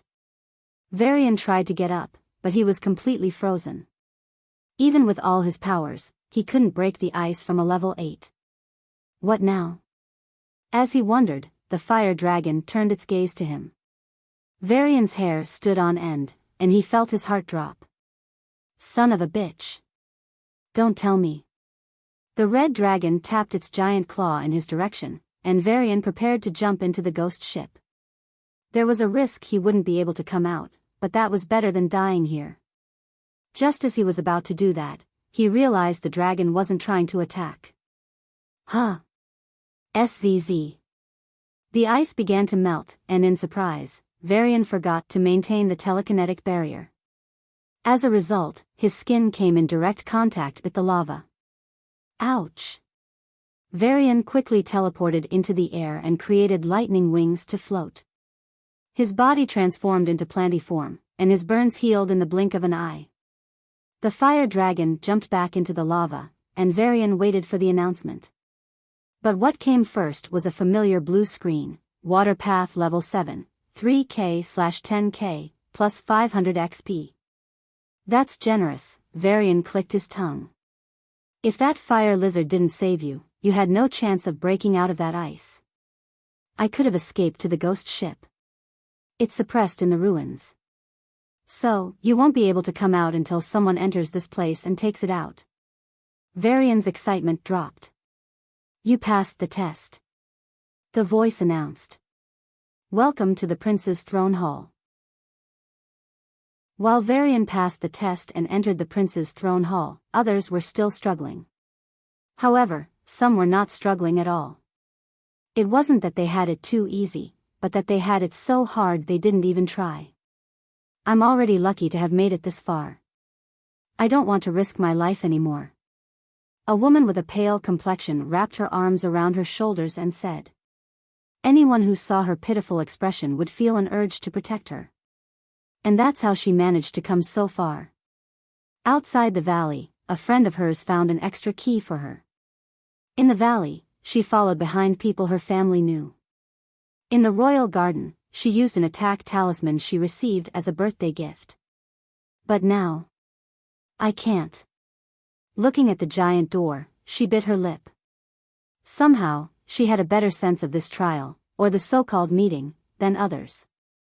These trials weren't there to select the right candidates, but to eliminate the wrong ones. She was the wrong candidate. With a sigh, she reached the other end of the corridor and found a familiar blue vortex, the exit back to the royal garden. Even though I'll be labeled as a coward, her brows furrowed, but she didn't hesitate. She preferred to be a living coward rather than a dead hero. Wish. With the twisting of space, she appeared in the royal garden. Out of the 50 level 7s, she was the only one who forfeited. Of course, that didn't mean the rest could clear the test. However, as level 7s, they had relatively less responsibility and more appetite for risk. Level 8s were more cautious but still decided the risk was worth it. Because if they managed to get some treasure and skyrocket to level 9, they would genuinely have a chance at reaching the sovereign state. As peak level 8s, these members, now in their 50s and 60s, were also worried about getting stuck. Only a small percentage of peak level 8s reach level 9, while the majority get stuck. So, all 20 level 8s also chose one of the 3 gates. However, the story changed when it came to level 9s. Level 9s were the backbone of the Federation, holding immense responsibilities wherever they worked. A planetoid's fate often depended on them. If one of these individuals died, humanity might have to pay a hefty price to retain that planetoid. The possibility of the planetoid being lost completely couldn't be ruled out either. Therefore, only 20 level 9s entered the valley initially. Out of them, 5 gave up midway, and only 15 reached the royal garden. This was where things really turned for the worse. Like its level 7 and level 8 counterparts, the level 9 royal garden was filled with peak level 9 beasts.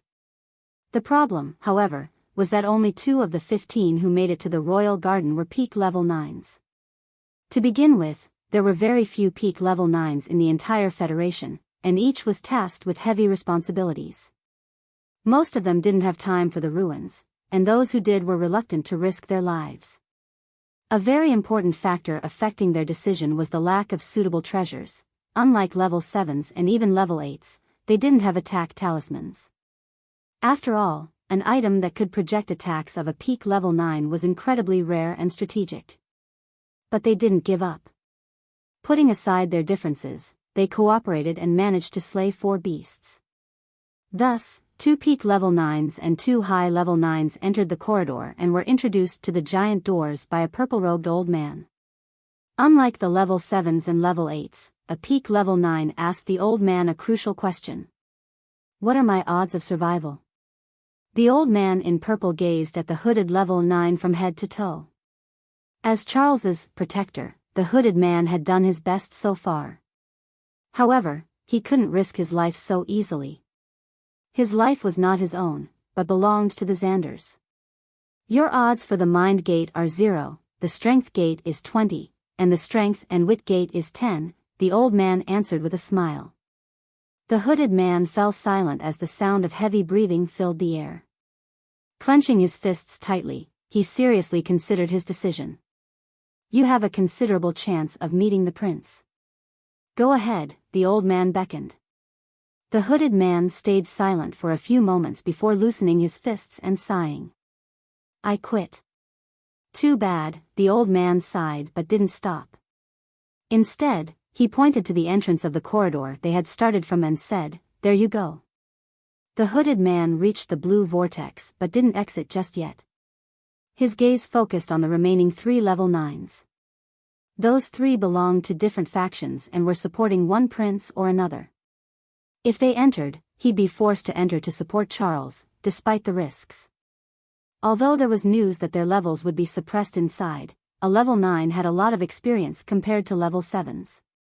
If Charles and the team faced these old guys, they'd be at a significant disadvantage. That's why the ideal solution was. What about my odds? The other level 9 asked, receiving a similar response. With a sigh, he, too, walked toward the blue vortex. The remaining 2 followed, and the 4 level 9s finally quit. Inwardly, they were all relieved. If they had all entered together, they would have ended up fighting, and the situation could have spiraled out of control. Now, only level 7s and level 8s were inside. With a rather jovial atmosphere, the hooded man returned to the royal garden. Roa. Before the beast even finished its roar, the 4 jumped into the blue vortex and returned to the valley. After all, level 9s were veterans. When his vision returned to normal, Varian found himself being pulled toward a giant light in a luxurious setting. He could barely make out the structure of the place he was heading toward, but he managed to figure out that it was a giant circular stage. The stage was made of a foreboding red color. Suddenly, Varian's eyes widened as he sensed a throne high on a platform with nearly 100 steps leading up to it. The prince's throne hall, he recalled the voice saying. Thankfully, there was no one on the throne. If the Deva prince was really alive, Varian was certain the situation would turn terrible. Szzz. The thing under him made a smooth sound as it moved through the air. Varian looked down and took a deep breath. He was currently standing on a triangular metal piece that moved toward the circular stage, but beneath this piece was darkness. A darkness that his supersenses couldn't penetrate, a darkness that his spatial sense failed to explore. Varian's brows furrowed as a foreboding feeling spread in his chest. Shaking his head, he turned back to the circular stage. Only now did he get a full view of the throne hall. Most of the floor of the throne hall didn't exist. Instead, it was empty and filled with the same darkness. There were only two things here, the giant circular stage and the throne with steps leading to it. As he observed the palace, Varian suddenly froze. A few hundred meters away, another man stood on a triangular metal sheet. His eyebrows were furrowed, and he seemed to have exerted some effort in the previous trial. However, that didn't matter to Varian. Charles. Varian's eyes glowed as a fire ignited in his heart. But he showed nothing on the surface. I'll let him live until I get the treasure. Varian looked up. The throne hall contained almost no items except for the throne. The throne itself was quite exquisite. While the stairs leading to it were made of a beautiful red stone, the throne itself was carved out of a precious silver crystal. It gave off a noble aura that transcended anything human. It was otherworldly, something that shouldn't exist. But it has nothing. Varian's spatial sense explored the throne thoroughly. It had nothing special, not even a hint of anything unusual. The throne is not the treasure. Varian's eyes glowed as he searched for other items. The circular stage had nothing that could be called a treasure. Looking up, there was only a mirror ceiling reflecting the floor. The walls of the throne hall seemed to disappear at some point, leaving Varian to see only the stage and the throne in the endless darkness. Son of a... Varian suddenly paused as his enhanced vision locked onto a small cup on the left armrest of the throne. A cup? His spatial sense expanded and explored the small cup. Made of beautiful blue metal, the cup was actually something akin to a star treasure. Varian rolled his eyes at the absurdity.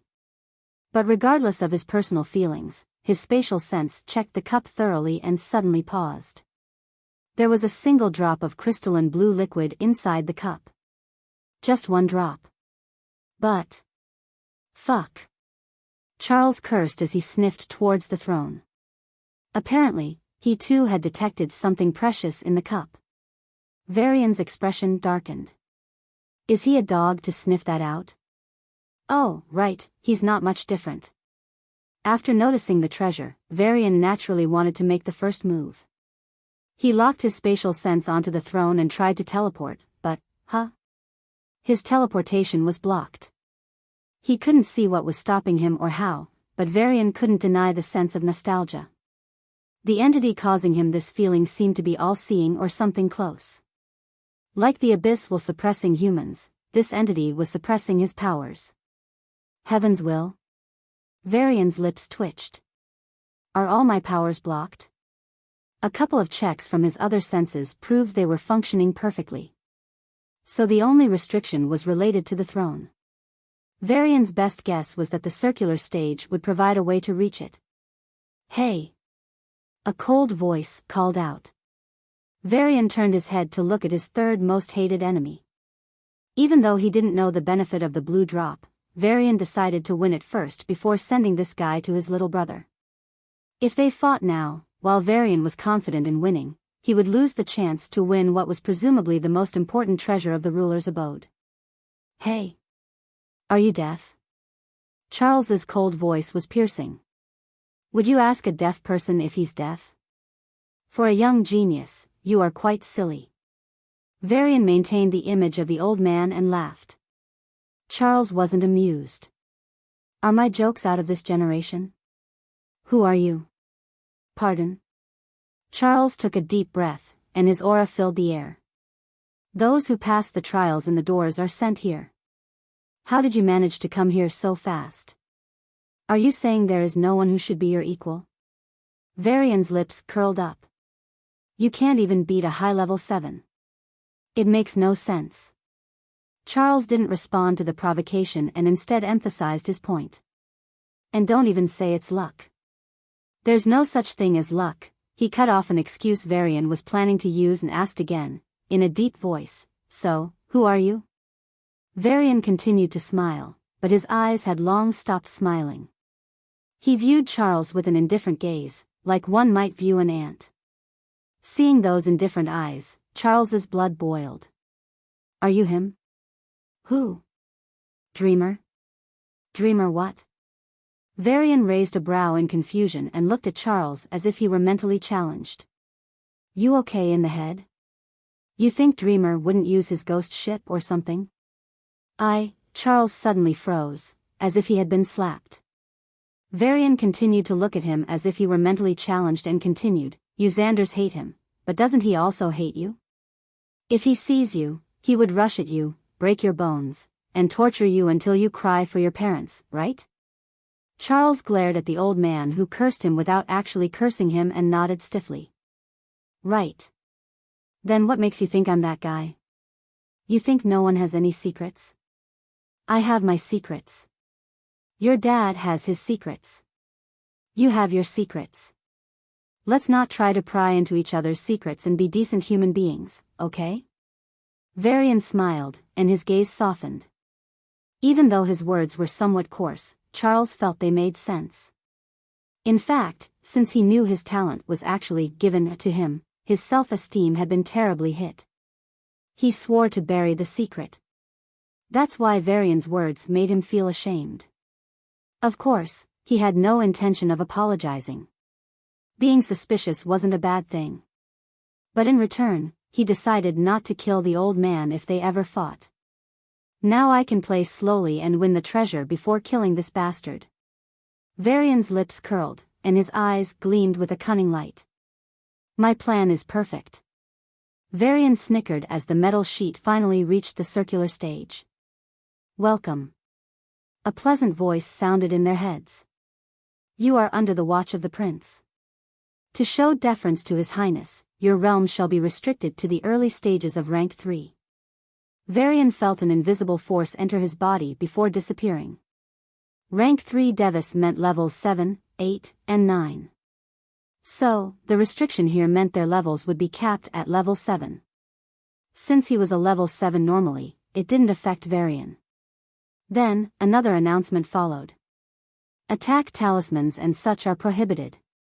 The prince only wishes to view the perfect match. Wait, match? Varian's brows rose. Fear not, for the prince isn't generous. If you wish to quit, just say it out. You will be teleported to the royal garden. However, quitters won't be allowed to the prince's hall ever again. Uh-oh. Varian was starting to get a rough idea of the whole thing. But fear him, the prince wants blood. To win, you need to either kill or throw someone out of the stage. It sounds like both are equivalent. Varian looked at the endless darkness below and shuddered. The unknown, after all, was the most terrifying. The winner will gain the recognition of the prince. The voice announced with pride. The prince is dead, though. Varian's jaw dropped at the useless prize no one wanted. Roa. Varian turned around to see Charles, who had already landed on the stage a few seconds ago. Now, he's in the form of Lycos. He reached the end of the stage and faced the throne. He pushed his legs, and it was clear he was about to jump. But Roa. His legs continued to shake, but nothing happened for the next few seconds. In the end, Charles gave up and transformed back to his human form. There's a restriction preventing us from reaching the throne. Varian's face darkened. The real treasure was on the throne, and no one could reach it. The fuck? As if sensing his discomfort, the voice added, the prince will personally honor you. Cheer up, warrior. Personally? Yes, he will stand up from his noble throne and pat you on your shoulder. Isn't that the most honorable thing in your life? Yeah. Varian's eyes brightened. For the prince to pat his shoulder, the participant needed to climb up. That means the winner would be able to reach the throne. Tap. As he reached the stage, Varian jumped. Alright, I just need to stall time and let everyone fight to take advantage. He thought in midair as his body moved closer to the stage with each millisecond. Now, my plan shall, tap. Who? The moment Varian landed on the stage, an invisible pressure descended on him, or more precisely, on an entity inside him. The next thing he knew, the usually hidden aura of his divine paths exploded in glory. The auras of the superhuman path, space path, lightning path, planty path, psychic path, telekinetic path, and water path. Varian's body emitted all the auras as if the dams had broken. Like a man electrocuted, Varian froze in shock as he felt a fierce battle rage within him. What? Charles's eyes widened, and without hesitation, he retrieved the treasure he had won. It was a one-time treasure with a single ability, Nullify Disguise. Whoosh! A bright light covered the area, and the old man's face vanished, replaced by the face of a young man Charles knew very well. You son of a bitch! Charles growled, and a thick killing intent filled the air. Every bit of his anger added up, and with nothing but vengeance in his sights, Charles morphed into Lycos. Roar! Kicking the floor, he jumped onto Varian with bloodshot eyes.